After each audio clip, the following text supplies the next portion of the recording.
ಎಂಐಒ cancer speciality ಆಸ್ಪತ್ರೆ ಮಂಗಳೂರು ಅರ್ಪಿಸುವ ಬದುಕಿನ ಹೊಂಗಿರಣ ವಿಶೇಷ ಸರಣಿ ಸಂಚಿಕೆ ಕಾರ್ಯಕ್ರಮಕ್ಕೆ ಆತ್ಮೀಯ ಸ್ವಾಗತ. ವೀಕ್ಷಕರೇ, ಮನುಷ್ಯ ಸಾಧಿಸಿದಷ್ಟು ಬೆಳೆಯುತ್ತಾ ಹೋಗುತ್ತಾನೆ. ಈ ಆಧುನಿಕ ಕಾಲಘಟ್ಟದಲ್ಲಿ ಮನುಷ್ಯನಿಗೆ ಅಸಾಧ್ಯವಾದುದು ಯಾವುದೂ ಇಲ್ಲ ಎನ್ನುವುದು ಅತಿಶಯೋಕ್ತಿ ಏನಲ್ಲ. ಇಷ್ಟೆಲ್ಲ ಸಾಧನೆಯ ಮಾನವ ತನಗೆ ಮಾರಕವಾಗಿ ಪರಿಣಮಿಸಬಲ್ಲ ಹಲವಾರು ಅಂಶಗಳ ಬಗ್ಗೆ ವಿವಿಧ ತಂತ್ರಗಾರಿಕೆಯ ಮೂಲಕ ಆ ಸವಾಲುಗಳನ್ನು ಮೆಟ್ಟಿ ನಿಲ್ಲಬಲ್ಲ ಸಾಹಸಿ. ಮಾರಣಾಂತಿಕ ಕಾಯಿಲೆಗಳ ವಿರುದ್ಧವೂ ಮಾನವನ ಹೋರಾಟ ಮುಂದುವರಿಯುತ್ತಲೇ ಇದೆ ಮತ್ತು ಅದರಲ್ಲಿ ಯಶಸ್ಸು ಕೂಡ ಸಾಧಿಸಿದ್ದಾನೆ. ಈ ಕಾಯಿಲೆಗಳ ಪೈಕಿ ರಕ್ತದ ಕ್ಯಾನ್ಸರ್ ಅಥವಾ ಬ್ಲಡ್ ಕ್ಯಾನ್ಸರ್ ಪ್ರಥಮ ಸ್ಥಾನದಲ್ಲಿದೆ. ವೀಕ್ಷಕರೇ, ಬ್ಲಡ್ ಕ್ಯಾನ್ಸರ್ ಅಥವಾ ರಕ್ತದ ಕ್ಯಾನ್ಸರ್ ಈ ಕುರಿತು ಮಾತನಾಡಲು ನಮ್ಮ ಜೊತೆ ಇದ್ದಾರೆ ಎಂಐಒ ಕ್ಯಾನ್ಸರ್ ಸ್ಪೆಷಾಲಿಟಿ ಆಸ್ಪತ್ರೆ ಮಂಗಳೂರು ಇದರ ಖ್ಯಾತ ವೈದ್ಯರು, ಮೆಡಿಕಲ್ ಆಂಕಾಲಜಿ ವಿಭಾಗದ ಮುಖ್ಯಸ್ಥರೂ ಆದ ಡಾಕ್ಟರ್ ಕೃಷ್ಣ ಪ್ರಸಾದ್ ಸರ್ ಇವರು. ಸರ್, ಕಾರ್ಯಕ್ರಮಕ್ಕೆ ಸ್ವಾಗತ. ನಮಸ್ಕಾರ ಸರ್, ಈ ರಕ್ತದ ಕ್ಯಾನ್ಸರ್ ಅಂದರೆ ಏನು ಸರ್? ರಕ್ತದ ಕ್ಯಾನ್ಸರ್ ಅಂದರೆ ನಮ್ಮ ಬಾಡಿಯಲ್ಲಿ, ದೇಹದಲ್ಲಿ ಈ ಬ್ಲಡ್ ಪ್ರೊಡಕ್ಷನ್ ಆಗೋದು ಎಲುಬಿನ ಒಳಗಡೆ. ನಮ್ಮ ಎಲುಬು ಸಾಲಿಡ್ ಆರ್ಗನ್ ಅಲ್ಲ, it's a hollow organ. So ಅದರ ಒಳಗಡೆ ಒಂದು ಸಾಫ್ಟ್ ಬೆಣ್ಣೆ ಥರ ಮೆಟೀರಿಯಲ್ ಇರ್ತದೆ, ಅದಕ್ಕೆ ಮ್ಯಾರೋ ಅಂತ ಹೇಳ್ತೇವೆ. ಅಲ್ಲಿಂದ ನಮ್ಮ ಬ್ಲಡ್ ಪ್ರೊಡಕ್ಷನ್ ಆಗೋದು. ಸೊ ಬೋನ್ ಮ್ಯಾರೋ ಅಂದರೆ ಎಲುಬಿನ ಒಳಗಡೆ ಇರುವ ಸಾಫ್ಟ್ ಮೆಟೀರಿಯಲ್ ಬೋನ್ ಮ್ಯಾರೋದಲ್ಲಿ ನಮ್ಮ ರಕ್ತ ಪ್ರೊಡಕ್ಷನ್ ಆಗೋದು. ಆ ಪ್ರೊಡಕ್ಷನ್ ಆಗುವಾಗ ಒಮ್ಮೊಮ್ಮೆ ಅದು ಹೆಚ್ಚು ಕಡಿಮೆ ಆಗುತ್ತೆ, ಸರಿಯಾಗಿ ಪ್ರೊಡಕ್ಷನ್ ಆಗೋದಿಲ್ಲ, ಆ ಕೋಶಗಳು ನಿಯಂತ್ರಣದಲ್ಲಿ ಇರೋದಿಲ್ಲ. ಇದು ಅನ್ಕಂಟ್ರೋಲ್ಡ್ ಪ್ರಾಲಿಫರೇಷನ್ ಅಂದರೆ ಅದು ಕಂಟ್ರೋಲ್ ಇಲ್ಲದೆ ಜಾಸ್ತಿ ಆಗುವ ಕೋಶಗಳು ಬ್ಲಡ್ ಕ್ಯಾನ್ಸರಿಗೆ ರಿಸಲ್ಟ್ ಆಗ್ತದೆ. ಸರ್, ಈ ರಕ್ತದ ಕ್ಯಾನ್ಸರಲ್ಲಿ ಮುಖ್ಯವಾಗಿ ಬೇರೆ ಬೇರೆ ವಿಭಾಗಗಳಿವೆ ಅಥವಾ ಬೇರೆ ಬೇರೆ ಥರಗಳಿವೆ ಅಂತ ಹೇಳ್ತಾರೆ. ಸೊ ಈಗ ಯಾವ ಕ್ಯಾನ್ಸರ್ ಇದ್ರೂ ಈಗ ಅದನ್ನು ಬೇಸಿಕ್ಲಿ 2 ಬ್ರಾಡ್ ಗ್ರೂಪ್ಸಿಗೆ ಡಿವೈಡ್ ಮಾಡ್ಬೋದು. ಒಂದು ಸಾಲಿಡ್ ಆರ್ಗನ್ ಕ್ಯಾನ್ಸರ್, ಒಂದು ಹಿಮೆಟಲಾಜಿಕಲ್ ಕ್ಯಾನ್ಸರ್ ಅಂತ. ಸಾಲಿಡ್ ಆರ್ಗನ್ ಅಂದರೆ ದೇಹದ ಯಾವ ಭಾಗದಿಂದ ಬಂದಿರ್ಬೋದು, ಮೂಗಿಂದ ಬಂದಿರ್ಬೋದು, ಶ್ವಾಸಕೋಶದಿಂದ ಬಂದಿರ್ಬೋದು, ಜಠರದಿಂದ, ಅನ್ನನಾಳದಿಂದ ಬಂದಿರ್ಬೋದು, ಕಿಡ್ನಿಯಿಂದ ಬಂದಿರ್ಬೋದು. ಅಂಥ ಕ್ಯಾನ್ಸರ್ಸಿಗೆ ಸಾಲಿಡ್ ಆರ್ಗನ್ ಕ್ಯಾನ್ಸರ್ಸ್ ಅಂತ ಹೇಳ್ತೇವೆ. ಯಾವ ಕ್ಯಾನ್ಸರ್ ಈ ಬೋನ್ ಮ್ಯಾರೋದಿಂದ ಬರ್ತದೆ ಅದಕ್ಕೆಲ್ಲ ಹಿಮೆಟಲಾಜಿಕಲ್ ಕ್ಯಾನ್ಸರ್ಸ್ ಅಂತ ಹೇಳ್ತೇವೆ. ಈ ಹಿಮೆಟಲಾಜಿಕಲ್ ಅಂದರೆ ಬ್ಲಡ್ ಕ್ಯಾನ್ಸರ್ಸ್. ಈ ಹಿಮೆಟಲಾಜಿಕಲ್ ಕ್ಯಾನ್ಸರ್ಸಲ್ಲಿ 3 ಬೇರೆ ಟೈಪ್ ಮೇನ್ ಹೆಡ್ಡಿಂಗ್ಸ್ ಅಂತ ಹೇಳ್ಬೋದು. ಒಂದು ಲ್ಯೂಕೀಮಿಯಾ, ಒಂದು ಲಿಂಫೋಮಾ ಮತ್ತು ಒಂದು ಮಯಲೋಮಾ. ಸೊ ಇದು 3 ಟೈಪ್ ಕ್ಯಾನ್ಸರ್ಗಳಿದೆ. ಸರ್, ಈ 3 ಥರದ ನೀವು ಕ್ಯಾನ್ಸರ್ಗಳ ಬಗ್ಗೆ ಹೇಳಿದ್ರಿ. ಏನು ವ್ಯತ್ಯಾಸ ಇದೆ ಸರ್? ಇವುಗಳ ಬಗ್ಗೆ ಏನೆಲ್ಲ ವ್ಯತ್ಯಾಸ ಹೇಳ್ಬೋದು? ಸೊ ಲ್ಯೂಕೀಮಿಯಾ ಅಂತ ಹೇಳಿದರೆ ಆ ಗ್ರೀಕ್ ಇದು ಹೆಸರಲ್ಲಿ ಬ್ಲಡ್ ಕ್ಯಾನ್ಸರ್. ಲ್ಯೂಕೀಮಿಯಾದು ಡೈರೆಕ್ಟ್ ಇದೆ ಅಂತ ಹೇಳಿದರೆ ವೈಟ್ ಬ್ಲಡ್ ಕ್ಯಾನ್ಸರ್ ಅಂತ ಹೇಳ್ಬೋದು. ಈಗ ಬ್ಲಡ್ಡಲ್ಲಿ ನಮಗೆ ಗೊತ್ತಿದೆ, ರೆಡ್ ಸೆಲ್ ಇದೆ, ವೈಟ್ ಸೆಲ್ ಇದೆ, ಪ್ಲೇಟ್ಲೆಟ್ ಇದೆ. ಕಾಮನೆಸ್ಟ್ ಈ ಬ್ಲಡ್ ಕ್ಯಾನ್ಸರ್, ಈ ಲ್ಯೂಕೀಮಿಯಾ ಅಂತ ಹೇಳಿದರೆ ಆ ವೈಟ್ ಸೆಲ್ಸ್ ಜಾಸ್ತಿಯಾಗಿ ಕೋಶಗಳು ಅನ್ಕಂಟ್ರೋಲ್ಡ್ ಇದರಲ್ಲಿ ಜಾಸ್ತಿ ಆದರೆ ಅದಕ್ಕೆ ಲ್ಯೂಕೀಮಿಯಾ ಅಂತ ಹೇಳ್ತಾರೆ. ಅಂದರೆ ವೈಟ್ ಕೋಶಗಳದು, ವೈಟ್ ಬ್ಲಡ್ ಕೋಶದು ಜಾಸ್ತಿ ಆಗೋದು. ಈ ಲ್ಯೂಕೀಮಿಯಾದಲ್ಲಿ 2 ಮೇನ್ ಭಾಗ ಇದೆ. ಒಂದು ಎಕ್ಯೂಟ್ ಲ್ಯೂಕೀಮಿಯಾ ಅಂತ ಹೇಳ್ತೇವೆ, ಒಂದು ಕ್ರಾನಿಕ್ ಲ್ಯೂಕೀಮಿಯಾ. ಎಕ್ಯೂಟ್ ಅಂತ ಹೇಳಿದರೆ ಸಡನ್ ಆಗಿ ಬರೋದು, ಕ್ರಾನಿಕ್ ಅಂತ ಹೇಳಿದರೆ ಸ್ಲೋ ಆಗಿ ಬರೋದು. ಈ ಎಕ್ಯೂಟ್ ಲ್ಯೂಕೀಮಿಯಾ ಮೇನ್ 2 ಭಾಗ ಇದೆ. ಪುನಃ acute lymphoid leukaemia, acute myeloid leukaemia. So ಹಾಗೆ ಈ leukaemias basically blood cancer, white ರಕ್ತ ಕೋಶಗಳು ಜಾಸ್ತಿಯಾಗಿ ಆಗೋದು. ಅದರಲ್ಲಿ ಕೆಲವು ಭಾಗಗಳಿದೆ. ಡಾಕ್ಟರ್, ಇತ್ತೀಚಿನ ದಿನಗಳಲ್ಲಿ ನಾವು ಬಹಳಷ್ಟು ಮಂದಿಯಲ್ಲಿ ಈ ರೋಗವನ್ನು ಕಾಣ್ತೇವೆ. ಅದರಲ್ಲೂ ಕೂಡ ಬೇರೆ ಬೇರೆ ವಯಸ್ಸಿನ ಇದರಲ್ಲಿ ನಾವು ಈ ರೋಗವನ್ನು ಕಾಣ್ತೇವೆ. ಯಾವ ವಯಸ್ಸಿನವರಿಗೆ ಜಾಸ್ತಿಯಾಗಿ ನೀವು ನೋಡಿದ ಪ್ರಕಾರ ಜಾಸ್ತಿ ಆಗಿದೆ? ಸೊ ಈಗ ನಾನು ಹೇಳಿದಾಗೆ ಈ ಲ್ಯೂಕೀಮಿಯಾ ಎಕ್ಯೂಟ್ ಮತ್ತು ಕ್ರಾನಿಕ್ ಇದೆಯಲ್ಲ, ಅದರಲ್ಲಿ ಎಕ್ಯೂಟ್ ಲಿಂಫಾಯ್ಡ್ ಲ್ಯೂಕೀಮಿಯಾ ಅಂತ ಹೇಳಿದರೆ ಆ ಟೈಪ್ ಮಕ್ಕಳಲ್ಲಿ ಬರುವಂಥದ್ದು ಕಾಮನೆಸ್ಟ್ ಕ್ಯಾನ್ಸರ್. ಸೊ ಈಗ ನಾವು 100 ಮಕ್ಕಳು ಬ್ಲಡ್ ಕ್ಯಾನ್ಸರ್ ಇದ್ದವರನ್ನು ನೋಡಿದರೆ ಅದರಲ್ಲಿ 60% ಜನಗಳು ಮಕ್ಕಳಿಗೆ ಬರೋದು ಈ acute lymphoid leukaemia. So commonest cancer in childhood ಅಂತ ಹೇಳಿದರೆ ಎಕ್ಯೂಟ್ ಲಿಂಫಾಯ್ಡ್ ಲ್ಯೂಕೀಮಿಯಾ ಅಂತ ಬರ್ತದೆ. ಹಾಗೆ ನೋಡಿದರೆ ಎಕ್ಯೂಟ್ ಮೈಲಾಯ್ಡ್ ಲ್ಯೂಕೀಮಿಯಾ ಅಂದರೆ AML ಅಂತ ಹೇಳ್ತೇವಲ್ಲ, ಅದು ಕಾಮನ್ ಆಗಿ ಸಾಧಾರಣ 30 ವಯಸ್ಸಿನ ಜನರಿಗೆ ಇಂದ 70 ವಯಸ್ಸಿನವರೆಗೆ ಆ ಏಜ್ ಗ್ರೂಪಲ್ಲಿ ಬರೋದು. ಸೊ ALL ಸಹ ಬರ್ತದೆ ಈ ಪ್ರಾಯದಲ್ಲಿ, ಆದರೆ ಕಾಮನ್ ಆಗಿ ಬರೋದು ಎಕ್ಯೂಟ್ ಮೈಲಾಯ್ಡ್ ಲ್ಯೂಕೀಮಿಯಾ. ಈ ಕ್ಯಾನ್ಸರ್ಗೆ ಕಾರಣವಾಗಬಹುದಾದ ಅಂಶಗಳು ಯಾವ್ದು ಸರ್? ರಿಸ್ಕ್ ಫ್ಯಾಕ್ಟರ್ ಅಂತ ಎಲ್ಲ ಬೇರೆ ಬೇರೆ ಕ್ಯಾನ್ಸರ್ಗಳು ನಾವು ಹೇಳ್ತೇವೆ. ಇದಕ್ಕೆ ಏನಾದರೂ ರಿಸ್ಕ್ ಫ್ಯಾಕ್ಟರ್ಸ್ ಇದೆಯಾ? ಸೊ ಈ ಲ್ಯೂಕೀಮಿಯಾ, ಲಿಂಫೋಮಾ, ಮೈಲೋಮಾ, ಈ ಹಿಮೆಟಲಾಜಿಕಲ್ ಕ್ಯಾನ್ಸರ್ಸಿಗೆ ಜನರಲಿ ರಿಸ್ಕ್ ಫ್ಯಾಕ್ಟರ್ಸ್ ಇಲ್ಲ. ಫಾರ್ ಎಕ್ಸಾಂಪಲ್ ಶ್ವಾಸಕೋಶದ ಕ್ಯಾನ್ಸರಿಗೆ ಅಂದರೆ ನಮ್ಗೆ ಗೊತ್ತಿದೆ ಕಾಮನೆಸ್ಟ್ ರಿಸ್ಕ್ ಫ್ಯಾಕ್ಟರ್ ಸ್ಮೋಕಿಂಗ್ ಅಂತ. ಈ ಸ್ಟಮಕ್ ಜಠರದ ಕ್ಯಾನ್ಸರಿಗೆ ಕಾಮನೆಸ್ಟ್ ರಿಸ್ಕ್ ಫ್ಯಾಕ್ಟರ್ ಈ ಬ್ಯಾಕ್ಟೀರಿಯಲ್ ಇನ್ಫೆಕ್ಷನ್ ಆಗಿರ್ಬೋದು, ಇಲ್ಲಾಂದರೆ ಸ್ಪೈಸಿ ಫುಡ್ ಆಗಿರ್ಬೋದು. ಹಾಗೆ ನಮಗೆ ಕೆಲವು ರಿಸ್ಕ್ ಫ್ಯಾಕ್ಟರ್ಸ್ ಗೊತ್ತಿದೆ. ಬಟ್ ಈ ಬ್ಲಡ್ ಕ್ಯಾನ್ಸರ್ಸಿಗೆ ರಿಸ್ಕ್ ಫ್ಯಾಕ್ಟರ್ಸ್ ಜಾಸ್ತಿ ಇಲ್ಲ. ಬಟ್ ಏನು ಗೊತ್ತಿದೆ ಅಂತ ಹೇಳಿದರೆ, ಈ ಅಟಾಮಿಕ್ ಬಾಂಬ್ ಇದೆಲ್ಲ, ಆ ಬಾಂಬ್ಸ್ ಎಲ್ಲಿ ಬಿದ್ದಿದೆ ಆ ಜಾಗದಲ್ಲಿ ಕೆಲವು ವರ್ಷಗಳವರೆಗೆ ಬ್ಲಡ್ ಕ್ಯಾನ್ಸರ್ಸ್ ಜಾಸ್ತಿ ಉಂಟು. So some form of radiation ಇದ್ದರೆ, ಈ ಬಾಂಬ್ ಇದು ರೇಡಿಯೇಷನಿಂದ ಇದ್ದರೆ ಬ್ಲಡ್ ಕ್ಯಾನ್ಸರ್ ಜಾಸ್ತಿ ಆಗ್ಬೋದು. ಹಾಗೆ ಎಕ್ಸ್ಪೋಜರ್ ಟು ಎಕ್ಸ್ರೇಸ್ ಎಲ್ಲ ಜಾಸ್ತಿ ಆದರೆ, ರೇಡಿಯೇಷನ್ ಎಕ್ಸ್ಪೋಜರ್ ಜಾಸ್ತಿ ಆದರೆ ಈ ಮಲ್ಟಿಪಲ್ ಮಯಲೋಮಾ ಅಂತ ಒಂದು ಟೈಪ್ ಬ್ಲಡ್ ಕ್ಯಾನ್ಸರ್ ಬರ್ಬೋದು. ಓಕೆ, ಸಾಧಾರಣವಾಗಿ ಎಲ್ಲ ಕ್ಯಾನ್ಸರ್ಗಳಲ್ಲಿ ಒಂದೊಂದು ಗುಣಲಕ್ಷಣಗಳನ್ನು ತೋರಿಸ್ತದೆ. ಅದು ಯಾವೆಲ್ಲ ಗುಣಲಕ್ಷಣಗಳು ಈ ಬ್ಲಡ್ ಕ್ಯಾನ್ಸರಲ್ಲಿ ತೋರಿಸ್ತದೆ? ಸೊ ಈಗ ನಾವು ಈ ಬ್ಲಡ್ ಕ್ಯಾನ್ಸರ್ ನಾನು ಹೇಳಿದಾಗೆ 3 ಭಾಗಕ್ಕೆ ಡಿವೈಡ್ ಮಾಡೋಣ: ಲ್ಯೂಕೀಮಿಯಾ, ಲಿಂಫೋಮಾ ಮತ್ತು ಮೈಲೋಮಾ. ಸೊ ಒಂದೊಂದರದು ಲಕ್ಷಣಗಳು ಹೇಳ್ತೇನೆ. ಈ ಲ್ಯೂಕೀಮಿಯಾದು ಲಕ್ಷಣಗಳು ಸುಲಭ. ಯಾಕೆಂತೇಳಿದರೆ ಈ ಬ್ಲಡ್ಡಲ್ಲಿರೋದು ರೆಡ್ ಸೆಲ್, ವೈಟ್ ಸೆಲ್ ಮತ್ತು ಪ್ಲೇಟ್ಲೆಟ್. ಈ ರೆಡ್ ಸೆಲ್ ಕಡಿಮೆ ಆದರೆ ನಮಗೆ ಸುಸ್ತಾಗ್ತದೆ, ವೀಕ್ನೆಸ್ ಬರ್ತದೆ. ಯಾಕೆಂದರೆ ರೆಡ್ ಸೆಲ್ಲಿನ ಕೆಲಸ ಏನು? ನಾವು ಶ್ವಾಸ ತೆಗೆದದನ್ನೆಲ್ಲ ಆಕ್ಸಿಜನ್ ನಮ್ಮ ಸೆಲ್ಸ್ವರೆಗೆ ತಗೊಂಡು ಹೋಗೋದು. ಹಿಮೋಗ್ಲೋಬಿನ್ ಕಮ್ಮಿ ಇದ್ದರೆ ನಮ್ಮ ಕೋಶಗಳಿಗೆ ಆಕ್ಸಿಜನ್ ಸಿಕ್ಕುವುದಿಲ್ಲ, ಸೊ ಸುಸ್ತಾಗ್ತದೆ ನಮಗೆ. WBC ಕೌಂಟಲ್ಲಿ ಏನಾದರೂ ಹೆಚ್ಚು ಕಡಿಮೆ ಆದರೆ ಅದು ನಮ್ಮ ಡಿಫೆನ್ಸ್ ಸಿಸ್ಟಮ್. ಸೊ ನಮಗೆ ಇನ್ಫೆಕ್ಷನ್ ಬರ್ತದೆ, ಜ್ವರ ಬರ್ತದೆ, ಕೆಮ್ಮು ಕಫ ಬರ್ತದೆ. ಸೊ ಹಾಗೆ ಇನ್ಫೆಕ್ಷನ್ಸ್ ಬರ್ತದೆ. ಪ್ಲೇಟ್ಲೆಟ್ ಕಮ್ಮಿ ಆದರೆ, ಪ್ಲೇಟ್ಲೆಟಿನ ಕೆಲಸ ಏನು? ನಮಗೆ ಬ್ಲೀಡಿಂಗ್ ಆಗಲಿಕ್ಕೆ ಸ್ಟಾರ್ಟ್ ಆದರೆ ಆ ಬ್ಲೀಡಿಂಗ್ ನಿಲ್ಲಿಸಲಿಕ್ಕೆ ಬರೋದು ಪ್ಲೇಟ್ಲೆಟ್. ಸೊ ಪ್ಲೇಟ್ಲೆಟ್ ಕಮ್ಮಿ ಆದರೆ ಪೇಷಂಟ್ಗಳು ಸುಲಭದಲ್ಲಿ ಬ್ಲೀಡಿಂಗ್ ಆಗ್ತದೆ. ಹಲ್ಲು ಉಜ್ಜುವಾಗ ಬ್ಲೀಡಿಂಗ್ ಆಗ್ತದೆ, ಒಮ್ಮೊಮ್ಮೆ ಸ್ವಲ್ಪ ಗಾಯ ಆದರೆ ಆ ಬ್ಲೀಡಿಂಗ್ ನಿಲ್ಲುವುದಿಲ್ಲ. ಸೊ ಈ ಲಕ್ಷಣಗಳು ಲ್ಯೂಕೀಮಿಯಾದು. ಲಿಂಫೋಮಾದ ಲಕ್ಷಣಗಳು ಏನಂತ ಹೇಳಿದರೆ ಸ್ವೆಲ್ಲಿಂಗ್. ಲಿಂಫ್ ನೋಡಿದು ಸ್ವೆಲ್ಲಿಂಗ್. ಲಿಂಫ್ ನೋಡ್ ಅಂದರೆ ನಮ್ಮದು ಈ ಡಿಫೆನ್ಸ್ ಸಿಸ್ಟಮಿನ ಪಾರ್ಟ್ ಆಗಿರೋದು ಸ್ಟೇಷನ್ಗಳು ಅಂತ ಹೇಳ್ಬೋದು. ಸೊ ನಮಗೆ ಯೂಶ್ವಲಿ ಗಂಟಲು ನೋವು ಬರುವಾಗ, ಗಂಟಲಲ್ಲಿ ಇನ್ಫೆಕ್ಷನ್ ಬರುವಾಗ ಚಿಕ್ಕದು 2 ಗುಳ್ಳೆಗಳು ಸಿಗ್ತದೆ, ಅದಕ್ಕೆ ಟಾನ್ಸಿಲ್ಸ್ ಅಂತ ಕಾಮನ್ ಆಗಿ ಹೇಳ್ತೇವೆ. ಅದು ಲಿಂಫ್ ನೋಡ್ಸ್ ಆ್ಯಕ್ಚುಲಿ. ಸೊ ಹಾಗೆ ಲಿಂಫ್ ನೋಡ್ ಸ್ವೆಲ್ಲಿಂಗ್ ಕುತ್ತಿಗೆಯಲ್ಲಿ ಬರ್ಬೋದು, ಕಂಕುಳದ ಅಡಿಯಲ್ಲಿ ಬರ್ಬೋದು, ಒಮ್ಮೊಮ್ಮೆ ಇಲ್ಲಿ ಇಂಗ್ವೈನಲ್ ರೀಜನ್ ಹೇಳ್ತೇವೆ, ಕಾಲು ಬಿಗಿನಿಂಗ್ ಜಾಗದಲ್ಲಿ ಬರ್ಬೋದು. ಸೊ ಅಂಥ ಸ್ವೆಲ್ಲಿಂಗ್ಸ್ ಲಿಂಫೋಮಾದಲ್ಲಿ ಬರ್ತದೆ. ಸಿಮಿಲರ್ಲಿ ಮೈಲೋಮಾ ಅಂತ ಏನಾಗ್ತದೆ ಅಂತ ಹೇಳಿದರೆ, ಈ ಎಲುಬಿನ ಒಳಗಡೆ ಈ ಬ್ಲಡ್ ಪ್ರೊಡಕ್ಷನ್ ಫ್ಯಾಕ್ಟ್ರಿಯಿಂದ ಸ್ಟಾರ್ಟ್ ಆಗುವಾಗ ಅಲ್ಲಿ ಪ್ಲಾಸ್ಮಾ ಸೆಲ್ಸ್ ಅಂತ ಇದೆ. ಈ ಪ್ಲಾಸ್ಮಾ ಸೆಲ್ಸಿಂದ ಕ್ಯಾನ್ಸರ್ ಸ್ಟಾರ್ಟ್ ಆಗುವಾಗ ಅಲ್ಲಿ ಎಲುಬು ವೀಕ್ ಆಗ್ತದೆ. ವೀಕ್ ಆಗಿ ಒಮ್ಮೊಮ್ಮೆ ತುಂಬ ನೋವು ಬರ್ತದೆ. ಒಬ್ಬೊಬ್ಬರಿಗೆ ಎಲುಬು ಎಷ್ಟು ವೀಕ್ ಆಗ್ತದೆ ಅಂತ ಹೇಳಿದರೆ ಫ್ರ್ಯಾಕ್ಚರ್ ಆಗ್ಬೋದು. ಸೊ ಒಂದು ಲಕ್ಷಣ ಫ್ರ್ಯಾಕ್ಚರ್, ಇಲ್ಲಾಂದರೆ ಎಲುಬು ನೋವು. ಇನ್ನೊಂದು ಲಕ್ಷಣಗಳು ಅದು ಬ್ಲಡ್ ಪ್ಲಾಸ್ಮಾ ಸೆಲ್ ಪ್ರಾಬ್ಲಮ್ ಆಗಿ ಇಮ್ಯುನಿಟಿ ಕಮ್ಮಿಯಾಗಿ ಇನ್ಫೆಕ್ಷನ್ ಆಗ್ತದೆ. ಪುನಃ ಎನೀಮಿಯಾ ಬರ್ಬೋದು, ಹಿಮೋಗ್ಲೋಬಿನ್ ಕಮ್ಮಿಯಾಗಿ ವೀಕ್ನೆಸ್ ಬರ್ತದೆ. ಸಿಮಿಲರ್ಲಿ ಆ ಮೈಲೋಮಾದಲ್ಲಿ ಒಬ್ಬೊಬ್ಬರಿಗೆ ಇಮ್ಯುನೋಗ್ಲೋಬ್ಲಿನ್ ಪ್ರೊಡಕ್ಷನ್ ಹೆಚ್ಚು ಕಡಿಮೆ ಆಗಿ ಕಿಡ್ನಿ ಫೇಲಿಯರು ಆಗ್ಬೋದು. ಸೊ ಒಮ್ಮೊಮ್ಮೆ ಪೇಷಂಟ್ಗಳು ಕಿಡ್ನಿ ಫೇಲಿಯರ್ ಅಂತ ಡಯಾಗ್ನೋಸಿಸ್ ಆಗಿ ಕಿಡ್ನಿ ಡಾಕ್ಟ್ರಿಗೆ ತೋರಿಸುವಾಗ ಅವರು ಟೆಸ್ಟ್ ಮಾಡುವಾಗ ಅದು ಬ್ಲಡ್ ಕ್ಯಾನ್ಸರಿಂದ ಕಿಡ್ನಿ ಫೇಲಿಯರ್ ಅಂತ ಹೇಳ್ತಾರೆ.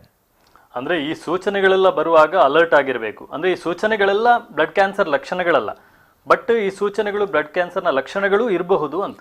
ಸೊ ಹಾಗೆ ಅಂತ ಹೇಳಿದರೆ, ಈಗ ಫಾರ್ ಎಕ್ಸಾಂಪಲ್ ನಮಗೆ ತುಂಬ ಸುಸ್ತಾಗ್ತದೆ, ಇಲ್ಲಾಂದರೆ ಜ್ವರ ಬರ್ತಾ ಉಂಟು, ಇಲ್ಲಾಂದರೆ ಎಲ್ಲಿಯಾದರೂ ಬ್ಲೀಡಿಂಗ್ ಆಗ್ತಾ ಉಂಟು ಅಂತ ಹೇಳಿದರೆ ಜನಗಳು ಏನು ಮಾಡ್ಬೋದು ಅಂತ ಹೇಳಿದರೆ ಅದನ್ನು ಇಗ್ನೋರ್ ಮಾಡಬಾರ್ದು, ಡಾಕ್ಟ್ರ್ ಹತ್ರ ಹೋಗಬೇಕು. ಡಾಕ್ಟ್ರು ಯೂಶ್ವಲಿ ನೀವು ಫಸ್ಟ್ ಟೈಮ್ ಹೋಗುವಾಗ ಬ್ಲಡ್ ಟೆಸ್ಟ್ ಮಾಡಲಿಕ್ಕಿಲ್ಲ, ಯೂಶ್ವಲಿ ಬ್ಲಡ್ ಏನಾದರೂ ಟ್ರೀಟ್ಮೆಂಟ್ ಕೊಟ್ಟು ಕಳಿಸ್ತಾರೆ.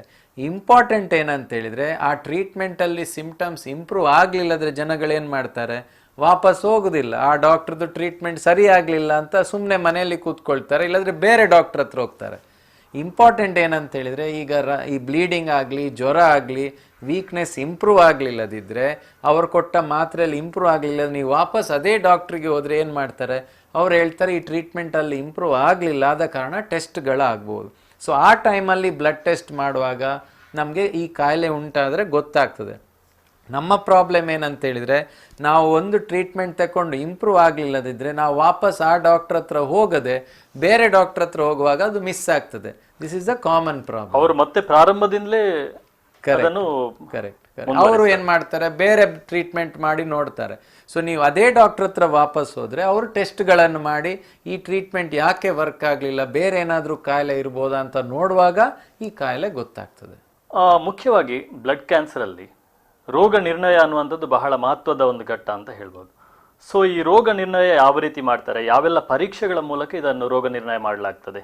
ಸೊ ಯೂಶ್ವಲಿ ಬ್ಲಡ್ ಕ್ಯಾನ್ಸರ್, ಈ ಲ್ಯೂಕೀಮಿಯಾಕ್ಕಾಗಲಿ ಕಾಮನ್ ಟ್ರೀಟ್ಮೆಂಟ್ ಟೆಸ್ಟಿಂಗ್ ಅಂತ ಹೇಳಿದರೆ ಈ ಬ್ಲಡ್ಡನ್ನು ನಾವು ಸ್ಪೆಷಲ್ ಟೆಸ್ಟಿಗೆ ಕಳಿಸ್ತೇವೆ. ಅದರಲ್ಲಿ 3-4 ಟೆಸ್ಟ್ಗಳಿದೆ. ಒಂದು ಮಾರ್ಫಾಲಜಿ ಅಂದರೆ ಮೈಕ್ರೋಸ್ಕೋಪ್ ಅಡಿಯಲ್ಲಿ ಡಾಕ್ಟರ್ ನೋಡ್ತಾರೆ, ಪೆಥಾಲಜಿಸ್ಟ್ ಅಂತ ಡಾಕ್ಟರ್ ಇದ್ದಾರೆ, ಅದರದ್ದು ಸ್ಪೆಷಲಿಸ್ಟ್, ಅವರು ನೋಡ್ತಾರೆ. ಇನ್ನೊಂದು ಫ್ಲೋಸೈಟೋಮೆಟ್ರಿ ಅಂತ ಇದೆ. ಆ ಬ್ಲಡ್ಡನ್ನು ತೆಗೆದು ಸ್ಪೆಷಲ್ ಟೆಸ್ಟ್ಗಳನ್ನು ಕಳಿಸಿ ಲೇಸರ್ ಲೈಟನ್ನು ತೆಗೆದು ಆ ಸ್ಪೆಷಲ್ ಆ್ಯಂಟಿಜನ್ ಯಾವುದುಂಟು, ಅಂದರೆ ಆ ಕೋಶಗಳು, ಕ್ಯಾನ್ಸರ್ ಕೋಶಗಳದ್ದು ಲಕ್ಷಣ ಏನು, ಅದರದ್ದು ಸ್ಪೆಷಾಲಿಟಿ ಏನು, ಎಂತೆಲ್ಲ ಅವರು ಎಕ್ಸ್ಪ್ರೆಸ್ ಮಾಡ್ತಾರೆ ಅಂತ ನೋಡಿ ಅದು ಫೈನಲ್ ಡಯಾಗ್ನೋಸಿಸ್ ಆಗ್ತದೆ. ಸೊ ಫೈನಲ್ ಡಯಾಗ್ನೋಸಿಸಿಗೆ ಮೈಕ್ರೋಸ್ಕೋಪ್ ಅಡಿಯಲ್ಲಿ ಮಾತ್ರ ನೋಡೋದಲ್ಲ, ಈ ಲೇಸರ್ ಪರೀಕ್ಷೆ ಅಂತ ಫ್ಲೋಸೈಟೋಮೆಟ್ರಿ ಅದನ್ನು ಮಾಡ್ತೇವೆ. ಸಿಮಿಲರ್ಲಿ ಲಿಂಫೋಮಾದಲ್ಲಿ ನಾನು ಹೇಳಿದೆ, ಅದು ಸ್ವೆಲ್ಲಿಂಗ್ ಬರ್ತದೆ ಲಿಂಫ್ ನೋಡಿದು.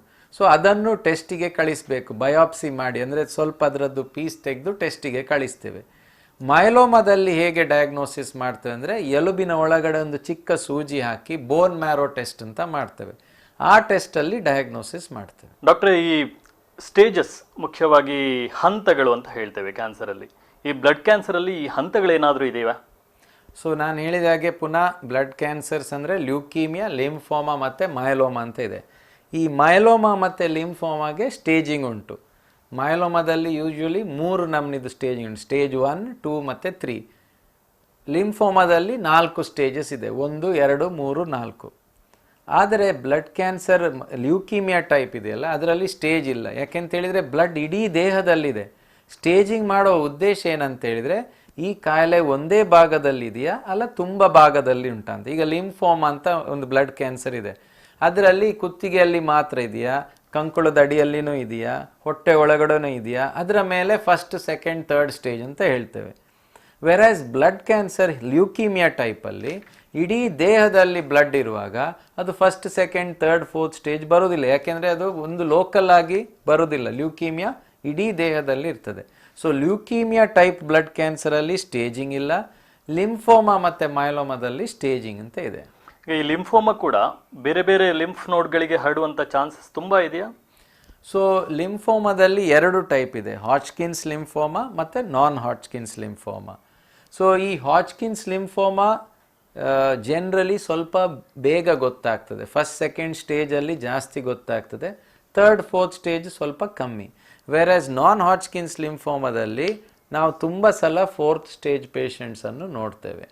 ಸೊ ಅದು 4th ಸ್ಟೇಜ್ ಅಂತ ಹೇಳಿದರೆ ಬೇರೆ ಬೇರೆ ಭಾಗದಲ್ಲಿ ಲಿಂಫ್ ನೋಡ್ಸಿಗೆ ಸ್ಪ್ರೆಡ್ ಆಗಿರ್ತದೆ, ಪ್ಲಸ್ ಕೆಲವು ಬೇರೆ ಆರ್ಗನ್ಸನ್ನು ಸಹ ಇನ್ವಾಲ್ವ್ ಆಗ್ತದೆ. ಫಾರ್ ಎಕ್ಸಾಂಪಲ್ ಸ್ಟಮಕ್ಕಲ್ಲಿ ತುಂಬ ಕಾಣ್ತೇವೆ, ಎಲುಬಲ್ಲಿ ಬರ್ತದೆ, ಮತ್ತು ಲಂಗ್ಸಿಗೆ ಸಹ ಬರ್ತದೆ. ಸೊ ಬೇರೆ ಆರ್ಗನ್ಸನ್ನು ಸಹ ಇನ್ವಾಲ್ವ್ ಆಗ್ಬೋದು. ಡಾಕ್ಟರ್, ಈ ಕ್ಯಾನ್ಸರ್ ವಿಚಾರ ಬಂದಾಗ ಜನರು ಬಹಳಷ್ಟು ಭಯ ಬೀಳುವಂಥದ್ದು ಈ ಬ್ಲಡ್ ಕ್ಯಾನ್ಸರ್ಗೆ. ಸೊ ಇದು ಬಂದಾಗ ಏನಾಗ್ತದೆ ಅಂತ ಹೇಳಿದರೆ ಇನ್ನು ಟ್ರೀಟ್ಮೆಂಟ್ಗೆ ಹೋಗೋದು ಬೇಡ, ಇದಕ್ಕೆ ಟ್ರೀಟ್ಮೆಂಟ್ ವರ್ಕ್ ಆಗೋದಿಲ್ಲ, ಬಂದರೆ ಇದು ಮಾರಣಾಂತಿಕ ಅನ್ನುವಂಥದ್ದು ಜನರ ದೃಷ್ಟಿಯಲ್ಲಿ, ಹೆಚ್ಚಿನ ಜನರ ದೃಷ್ಟಿಯಲ್ಲಿ ನಾವು ನೋಡಿರುವಂಥದ್ದು. ಸೊ ಇದಕ್ಕೆ ಚಿಕಿತ್ಸೆ, ಏನು ಚಿಕಿತ್ಸೆ ಇದೆ, ಈ ಚಿಕಿತ್ಸೆ ಎಷ್ಟು ಪರಿಣಾಮಕಾರಿಯಾಗಿದೆ ಸರ್? ಸೊ ನಾನು ಹೇಳಿದಾಗೆ ಈ ಬ್ಲಡ್ ಕ್ಯಾನ್ಸರ್ಸಲ್ಲಿ ನಾವು ಲ್ಯೂಕೀಮಿಯಾ ಅಂತ ತಗೊಳ್ಳೋಣ. ಈ ಲ್ಯೂಕೀಮಿಯಾ ಎಲ್ಲ ಇಡೀ ದೇಹದಲ್ಲಿ ಇರ್ತದೆ. ಸೊ ಈ ಲ್ಯೂಕೀಮಿಯಾ ಬರುವಾಗ 2 ಟೈಪ್ ಇದೆ, ಎಕ್ಯೂಟ್ ಲ್ಯೂಕೀಮಿಯಾ ಮತ್ತು ಕ್ರಾನಿಕ್ ಲ್ಯೂಕೀಮಿಯಾ. ಕ್ರಾನಿಕ್ ನಾನು ಹೇಳಿದಾಗೆ ಸ್ಲೋ ಆಗಿ ಬರುವಂಥದ್ದು ಕ್ಯಾನ್ಸರ್. ಈ ಕ್ರಾನಿಕ್ ಲ್ಯೂಕೀಮಿಯಾಗೆ ಈಗಿನ ಕಾಲದಲ್ಲಿ ಸ್ಪೆಸಿಫಿಕ್ ಟಾರ್ಗೆಟೆಡ್ ಟ್ರೀಟ್ಮೆಂಟ್ ಇದೆ. ಆ್ಯಂಡ್ ಇದು ಟ್ರೀಟ್ಮೆಂಟ್ ಇಂಜೆಕ್ಷನ್ಸ್ ಅಲ್ಲ, ಟ್ಯಾಬ್ಲೆಟ್ಗಳು. So for example chronic myeloid ಲ್ಯೂಕೀಮಿಯಾಗೆ ಕಾರಣ ಏನಂತ ಹೇಳಿದರೆ ಒಂದು ಕ್ರೋಮೋಸೋಮ್, ಫಿಲಡೆಲ್ಫಿಯಾ ಕ್ರೋಮೋಸೋಮ್ ಅಂತ ಒಂದು ಫಾರ್ಮೇಷನ್ ಆಗ್ತದೆ ನಮ್ಮ ಕ್ರೋಮೋಸೋಮ್ಗಳಲ್ಲಿ, ಆಚೆ ಈಚೆ ಆಗಿ ಅದು ಫಿಲಡೆಲ್ಫಿಯಾ ಕ್ರೋಮೋಸೋಮ್ ಅಂತ ಆಗ್ತದೆ. ಈಗಿನ ಕಾಲದಲ್ಲಿ ಆ ಕ್ರೋಮೋಸೋಮಿಗೆ ಅಟ್ಯಾಕ್ ಮಾಡುವಂಥದ್ದು ಟ್ಯಾಬ್ಲೆಟ್ಗಳಿದೆ, ಇಮ್ಯಾಟಿನೇಬ್ ಇಲ್ಲಾಂದರೆ ಡೆಸ್ಯಾಟಿನೇಬ್ ಅಂತ.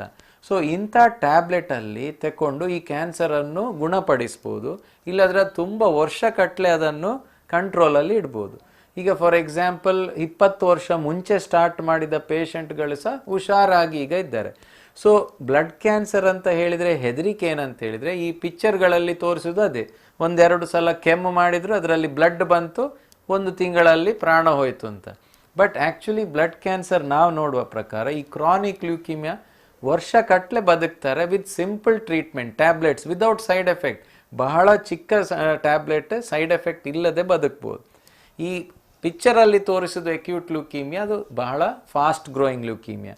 ಅದರಲ್ಲಿ ಸಹ ನೀವು ALL ಹೇಳಿದೆಲ್ಲ ಮಕ್ಕಳಲ್ಲಿ ಬರುವ ಬ್ಲಡ್ ಕ್ಯಾನ್ಸರ್ ಕರೆಕ್ಟ್ ಟ್ರೀಟ್ಮೆಂಟ್ ತಗೊಂಡ್ರೆ 80% ಜನಗಳು ಗುಣ ಆಗ್ತಾರೆ. ಆದರೆ ಅದರದ್ದು ಹೆದರಿಕೆ ಏನು ಅಂತ ಹೇಳಿದರೆ ಅದರ ಟ್ರೀಟ್ಮೆಂಟ್ ಪ್ಲ್ಯಾನ್ ತುಂಬ ಪ್ರೊಲಾಂಗ್ ಇರ್ತದೆ. ಫಾರ್ ಎಕ್ಸಾಂಪಲ್ ALL ಅಲ್ಲಿ ನಾವು ಪ್ರೋಟೋಕಾಲ್ ಫಾಲೋ ಮಾಡುವಾಗ BFM ಪ್ರೋಟೋಕಾಲ್ ಆಗಲಿ ಇಲ್ಲಾಂದರೆ UKLL ಪ್ರೋಟೋಕಾಲ್ ಆಗಲಿ ಅದು ಸಾಧಾರಣ 2 ವರ್ಷವರೆಗೆ ಅದರದ್ದು ಟ್ರೀಟ್ಮೆಂಟ್ ಇರ್ತದೆ. ಈ 2 ವರ್ಷದಲ್ಲಿ ಫಸ್ಟ್ 4-5 ತಿಂಗಳು ಇಂಜೆಕ್ಷನ್ಗಳು ಜಾಸ್ತಿ ಇರ್ತದೆ. ಸೊ ಈ ಇಂಜೆಕ್ಷನ್ಗಳಿಗೆ ಅಡ್ಮಿಟ್ ಆಗಿರಬೇಕು, ತಿಂಗಳ ಕಟ್ಲೆ ಅಡ್ಮಿಟ್ ಆಗುವಾಗ ಅದರದ್ದು ಕಷ್ಟ ಬಹಳ ಜಾಸ್ತಿ. ಆದರೆ ಇದು ಕಷ್ಟವನ್ನು ನಾವು ಎದುರಿಸಿ ಕರೆಕ್ಟ್ ಟ್ರೀಟ್ಮೆಂಟ್ ಮುಗಿಸಿದರೆ 100ರಲ್ಲಿ 80 ಜನಗಳು ಕಂಪ್ಲೀಟ್ ಗುಣ ಆಗ್ತಾರೆ. ಈ ಮಕ್ಕಳಲ್ಲಿ ಗುಣ ಆದವರು ನಾರ್ಮಲ್ ಜೀವನ ಆಗಿ ಇರ್ಬೋದು. ಎಷ್ಟೋ ಜನರಿಗೆ ಗುಣ ಆಗಿ ಮದುವೆ ಆಗಿ ಅವರಿಗೆ ಮಕ್ಕಳಾಗಿದೆ. ಸೊ ಈ ಅಕ್ಯೂಟ್ ಲ್ಯೂಕೀಮಿಯಾ, ಅಕ್ಯೂಟ್ ಲಿಂಫಾಯ್ಡ್ ಲ್ಯೂಕೀಮಿಯಾ ಚಿಕ್ಕ ಪ್ರಾಯದಲ್ಲಿ ಬರುವಾಗ ನಾವು ಖಂಡಿತವೇ ಅದನ್ನು ಬಿಡಬಾರ್ದು. ಈ AML ಬರುವಂಥ ಕಾಯಿಲೆ ನಾನು ಹೇಳಿದಾಗೆ ಅದು ಸ್ವಲ್ಪ ಪ್ರಾಯದವರಿಗೆ ಬರ್ತದೆ. ಬಟ್ ಅದು ಸಹ ಸ್ವಲ್ಪ 40-45 ಒಳಗಡೆ ಬಂದವರಿಗೆ ನಾವು ಕರೆಕ್ಟ್ ಟ್ರೀಟ್ಮೆಂಟ್ ಮಾಡಿದರೆ ಒಂದು 40-50% ಜನ ಗುಣ ಆಗ್ತಾರೆ. ಈ ಪ್ರಾಬ್ಲಮ್ ಬರೋದು ಈ 60-70 ವಯಸ್ಸಲ್ಲಿ ಬರುವಾಗ AML ಅದನ್ನು ಗುಣ ಮಾಡಲಿಕ್ಕೆ ಕಷ್ಟ. ಯಾಕೆಂತ ಹೇಳಿದರೆ ಅದರ ಟ್ರೀಟ್ಮೆಂಟ್ ತಗೊಳ್ಳೋ ಶಕ್ತಿ ಸಹ ಇರುವುದಿಲ್ಲ. ಅಂದರೆ ಬರುವಂಥ ಪ್ರಮಾಣವು ಕೂಡ ಸ್ವಲ್ಪ ಕಡಿಮೆ. ಆದರೆ ಬರುವಾಗ ಅದು ಬಹಳ ಕಷ್ಟ ಆಗ್ತದೆ. ಯಾಕೆಂತ ಹೇಳಿದರೆ ಅದಕ್ಕೆ ಬೇಕಿದ್ದದ್ದು ಟ್ರೀಟ್ಮೆಂಟ್ ತಗೊಳ್ಳೋ ಶಕ್ತಿ ಆ ಪೇಷಂಟ್ಗೆ ಇರುವುದಿಲ್ಲ. ಬಟ್ ಅದು ಸಹ ಈಗ ಇಂಪ್ರೂವ್ ಆಗಿದೆ. ಲೋ ಡೋಸ್ ಇಂಜೆಕ್ಷನ್ ಕೊಡ್ತೇವೆ. ಫಾರ್ ಎಕ್ಸಾಂಪಲ್ ಡೆಸಿಟಬಿನ್ ಅಂತ ಒಂದು ಇಂಜೆಕ್ಷನ್ ಇದೆ. ಆ ಇಂಜೆಕ್ಷನ್ ಕೊಟ್ಟರೆ ಈ ಕ್ಯಾನ್ಸರ್ ಕಂಟ್ರೋಲ್ ಆಗಿ ಕೆಲವು ಪೇಷಂಟ್ಗಳು ವರ್ಷಗಟ್ಟಲೆ ಬದುಕುವ ಕೂಡ ಸಾಧ್ಯತೆ ಇದೆ. ಸೊ ಓವರಾಲ್ ನೀವು ನೋಡಿದರೆ ಹೆದರಿಕೆ ಇರೋದು ಕಮ್ಯುನಿಟಿ ಅಂದರೆ ಬ್ಲಡ್ ಕ್ಯಾನ್ಸರ್ ಹೇಳಿದ ಕೂಡಲೇ ಆ ಅಕ್ಯೂಟ್ ಲ್ಯೂಕೀಮಿಯಾ ಯಾವುದು ನಾವು ಪಿಕ್ಚರಲ್ಲಿ ನೋಡಿದ್ದೇವೆ ಅದರದ್ದೇ ಹೆದರಿಕೆ ಜಾಸ್ತಿ. ಬಟ್ ಏನು ಗೊತ್ತಿರಬೇಕು ಅಂತ ಹೇಳಿದರೆ ಈ ಅಕ್ಯೂಟ್ ಲ್ಯೂಕೀಮಿಯಾ ಬರೋದು ಚಿಕ್ಕ ಮಕ್ಕಳಲ್ಲಿ ಜಾಸ್ತಿ, ಪ್ರಾಯದಲ್ಲಿ ಬರುವಾಗ ಸಹ ಅದರದ್ದು ಪರ್ಸೆಂಟೇಜ್ ಬಹಳ ಕಮ್ಮಿ. So it's a rare disease leukaemia. So ಅದನ್ನು ಸಹ ನಾವು ಗುಣ ಮಾಡಲಿಕ್ಕೆ ಪ್ರಯತ್ನ ಮಾಡ್ಬೋದು. ಅಂದರೆ ಮುಖ್ಯವಾಗಿ ಈ ಬ್ಲಡ್ ಕ್ಯಾನ್ಸರ್ ಅಂತ ಹೇಳಿದರೆ ಅದು ಒಂದೇ ಥರನಲ್ಲ, ಬೇರೆ ಬೇರೆ ರೀತಿಯ ಬ್ಲಡ್ ಕ್ಯಾನ್ಸರ್ ಇದೆ ಅಂತ ತಾವೇ ಹೇಳಿದ್ರಿ. ಕರೆಕ್ಟ್. ಸೊ ಇನ್ನು ಟ್ರೀಟ್ಮೆಂಟ್ ಬಗ್ಗೆಯೂ ಕೂಡ ಹೇಳಿದ್ರಿ. ಅದೇ ರೀತಿ ಟ್ರೀಟ್ಮೆಂಟ್ಗೆ ಮುಖ್ಯವಾಗಿ ಅವರು ತಯಾರಾಗಬೇಕಾಗ್ತದೆ, ಬಹಳಷ್ಟು ಲಾಂಗ್ ಟೈಮ್ ಬೇಕಾಗ್ತದೆ, ಡ್ಯೂರೇಷನ್ ಜಾಸ್ತಿ ಇದೆ ಅಂತ. ಸೊ ಆ ನಂತರನೂ ಕೂಡ ಅವರು ಸಕ್ರಿಯ ಜೀವನಕ್ಕೆ ಮರಳಬಹುದು ಅಲ್ವಾ? ಹೌದು. ಸೊ ಲ್ಯೂಕೀಮಿಯಾದಲ್ಲಿ ಎಸ್ಪೆಷಲಿ ಅಕ್ಯೂಟ್ ಲ್ಯೂಕೀಮಿಯಾದಲ್ಲಿ ನಾವು ಟ್ರೀಟ್ಮೆಂಟ್ ಮಾಡಿ ಕಂಪ್ಲೀಟ್ ಆದವರು ತುಂಬ ಜನರು ಅವರ ನಾರ್ಮಲ್ ಲೈಫ್ ಜೀವನ ಲೀಡ್ ಮಾಡ್ಬೋದು. ಆ ಥರವೇ ಲಿಂಫೋಮಾ ಸಹ ಹಾಗೆ. ಈ ಹಾಚ್ಕಿನ್ಸ್ ಲಿಂಫೋಮಾ ಯೂಶ್ವಲಿ ಬರೋದು ಚಿಕ್ಕ ಪ್ರಾಯದಲ್ಲಿ, between the age of 15 to 40 years. ಅದು ಕಾಮನ್ ಏಜ್ ಗ್ರೂಪ್. ಆ ಏಜಲ್ಲಿ ಬರುವಾಗ ಅದಕ್ಕೆ ಸಿಂಪಲ್ ಟ್ರೀಟ್ಮೆಂಟ್ ಇದೆ, ABVD ರೆಜಿಮೆನ್ ಅಂತ. 15 ದಿವಸಕ್ಕೊಮ್ಮೆ ಇಂಜೆಕ್ಷನ್ ಕೊಡ್ತೇವೆ, 6 ತಿಂಗಳಲ್ಲಿ ಟ್ರೀಟ್ಮೆಂಟ್ ಮುಗಿತದೆ, ತುಂಬ ಜನ ಗುಣ ಆಗ್ತಾರೆ. ಸೊ ಆ ಪ್ರಾಯ 20-25 ಏಜಲ್ಲಿ ಗುಣ ಆದವರು 30ಯಲ್ಲಿ ಮದುವೆ ಆಗಿ ನಾರ್ಮಲ್ ಲೈಫಿಗೆ ಬರೋದು ಬಹಳ common. So Hodgkin's lymphoma is highly curable. Non Hodgkin's lymphoma ಸ್ವಲ್ಪ ಕಷ್ಟ ಜಾಸ್ತಿ, ಬಟ್ ಅದರಲ್ಲಿ ಸಹ ತುಂಬ ಡೆವಲಪ್ಮೆಂಟ್ ಆಗಿದೆ. ಫಾರ್ ಎಕ್ಸಾಂಪಲ್ ಈಗ ನಾನ್ ಹಾಚ್ಕಿನ್ಸ್ ಲಿಂಫೋಮಾದಲ್ಲಿ B ಸೆಲ್ ಮತ್ತು T ಸೆಲ್ ಅಂತ ಇದೆ. ಆ B ಸೆಲ್ಲಿಗೆ ಈಗ ಟಾರ್ಗೆಟೆಡ್ ಥೆರಪಿನೂ ಸ್ಟಾರ್ಟ್ ಆಗಿದೆ. ಸೊ ಕ್ಯಾನ್ಸರ್ ಕೀಮೊಥೆರಪಿ ಹೇಳುವಾಗ ಅದರಲ್ಲಿ ಸೈಡ್ ಎಫೆಕ್ಟ್ಸ್ ಜಾಸ್ತಿ ಇರುತ್ತದೆ. ಬಟ್ ಈ ಟಾರ್ಗೆಟೆಡ್ ಥೆರಪಿ ಕೊಟ್ಟ ಕೂಡಲೇ ಈ ಸೈಡ್ ಎಫೆಕ್ಟ್ಸು ಕಮ್ಮಿ ಆಗುತ್ತೆ, ಪ್ಲಸ್ ಗುಣ ಆಗುವ ಚಾನ್ಸ್ ಸಹ ಜಾಸ್ತಿ ಆಗ್ತದೆ. ಅಂದರೆ ಇತ್ತೀಚೆಗೆ ಬಹಳಷ್ಟು ಪರಿಣಾಮಕಾರಿಯಾದಂಥ ಚಿಕಿತ್ಸೆ ಬಂದಿರುವಂಥದ್ದು. ಡಾಕ್ಟರ್, ಒಂದು ಸಣ್ಣ ವಿರಾಮ ತೆಗೆದುಕೊಂಡು ಮತ್ತೆ ನಮ್ಮ ಮಾತುಕತೆ ಮುಂದುವರಿಸೋಣ. ವೀಕ್ಷಕರೇ, ಕಾರ್ಯಕ್ರಮದಲ್ಲಿ ಒಂದು ಸಣ್ಣ ವಿರಾಮ.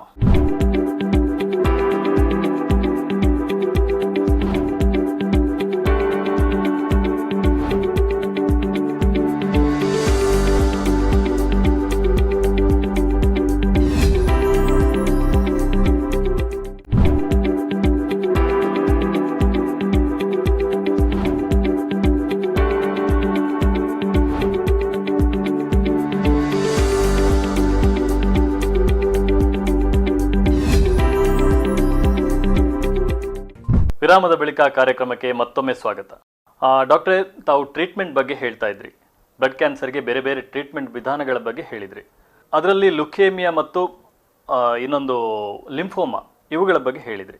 ಸೊ ಈ ಮೈಲೋಮದ ಟ್ರೀಟ್ಮೆಂಟ್ ಹೇಗೆ ಸರ್? ಸೊ ಮೈಲೋಮಾ ಅಂತ ಹೇಳಿದರೆ ಈ ಪ್ಲಾಸ್ಮಾ ಸೆಲ್ಸಿಂದ ಸ್ಟಾರ್ಟ್ ಆಗುವ ಕ್ಯಾನ್ಸರ್. ಸೊ ಒಮ್ಮೊಮ್ಮೆ ಈ ಮೈಲೋಮಾ ಒಂದೇ ಜಾಗದಲ್ಲಿ ಇರ್ತದೆ. ಯಾವುದಾದ್ರೂ ಒಂದು ಭಾಗದಲ್ಲಿ ಪೇಷಂಟಿಗೆ ನೋವು ಸ್ಟಾರ್ಟ್ ಆಗುವಾಗ ಅಲ್ಲಿದು ಸ್ಕ್ಯಾನ್ ಮಾಡುವಾಗ ಅದಲ್ಲಿ ಈ ಮೈಲೋಮಾ ಇದೆ ಅಂತ ಗೊತ್ತಾಗುತ್ತೆ. ಮತ್ತು ನಾವು ಬೇರೆಲ್ಲ ಟೆಸ್ಟ್ಗಳು ಮಾಡುವಾಗ ಬೇರೆ ಸ್ಪ್ರೆಡ್ಡೇ ಇಲ್ಲ, ಅದು ಮಾತ್ರ ಜಾಗದಲ್ಲಿ ಉಂಟು ಅಂತ ಗೊತ್ತಾಗ್ತದೆ. ಇದಕ್ಕೆ ಸಾಲಿಟರಿ ಪ್ಲಾಸ್ಮಾಸೈಟೋಮಾ ಅಂತ ಹೇಳ್ತೇವೆ. ಆ ಥರ ಮೈಲೋಮಾ ಪೇಷಂಟ್ಸಿಗೆ ಅಲ್ಲಿ ಆ ಜಾಗಕ್ಕೆ ಮಾತ್ರ ರೇಡಿಯೋಥೆರಪಿ ಕೊಟ್ಟರೆ, ಅಂದರೆ ಎಕ್ಸ್ರೇ ಟ್ರೀಟ್ಮೆಂಟ್ ಕೊಟ್ಟರೆ ಅದು ಗುಣ ಆಗುವ ಸಾಧ್ಯತೆ ಬಹಳ ಜಾಸ್ತಿ. ಸೊ ಅಂಥ ಪೇಷಂಟ್ಸಿಗೆ ಇಂಜೆಕ್ಷನ್ಗಳೇನು ಬೇಕು ಅಂತ ಇಲ್ಲ. ಸೊ ಜಸ್ಟ್ ರೇಡಿಯೋಥೆರಪಿ ಸಾಕಾಗ್ತದೆ. ಬಟ್ ಮೆಜಾರಿಟಿ ಪೇಷಂಟ್ಸ್ ಹಾಗೆ ಬರೋದಿಲ್ಲ.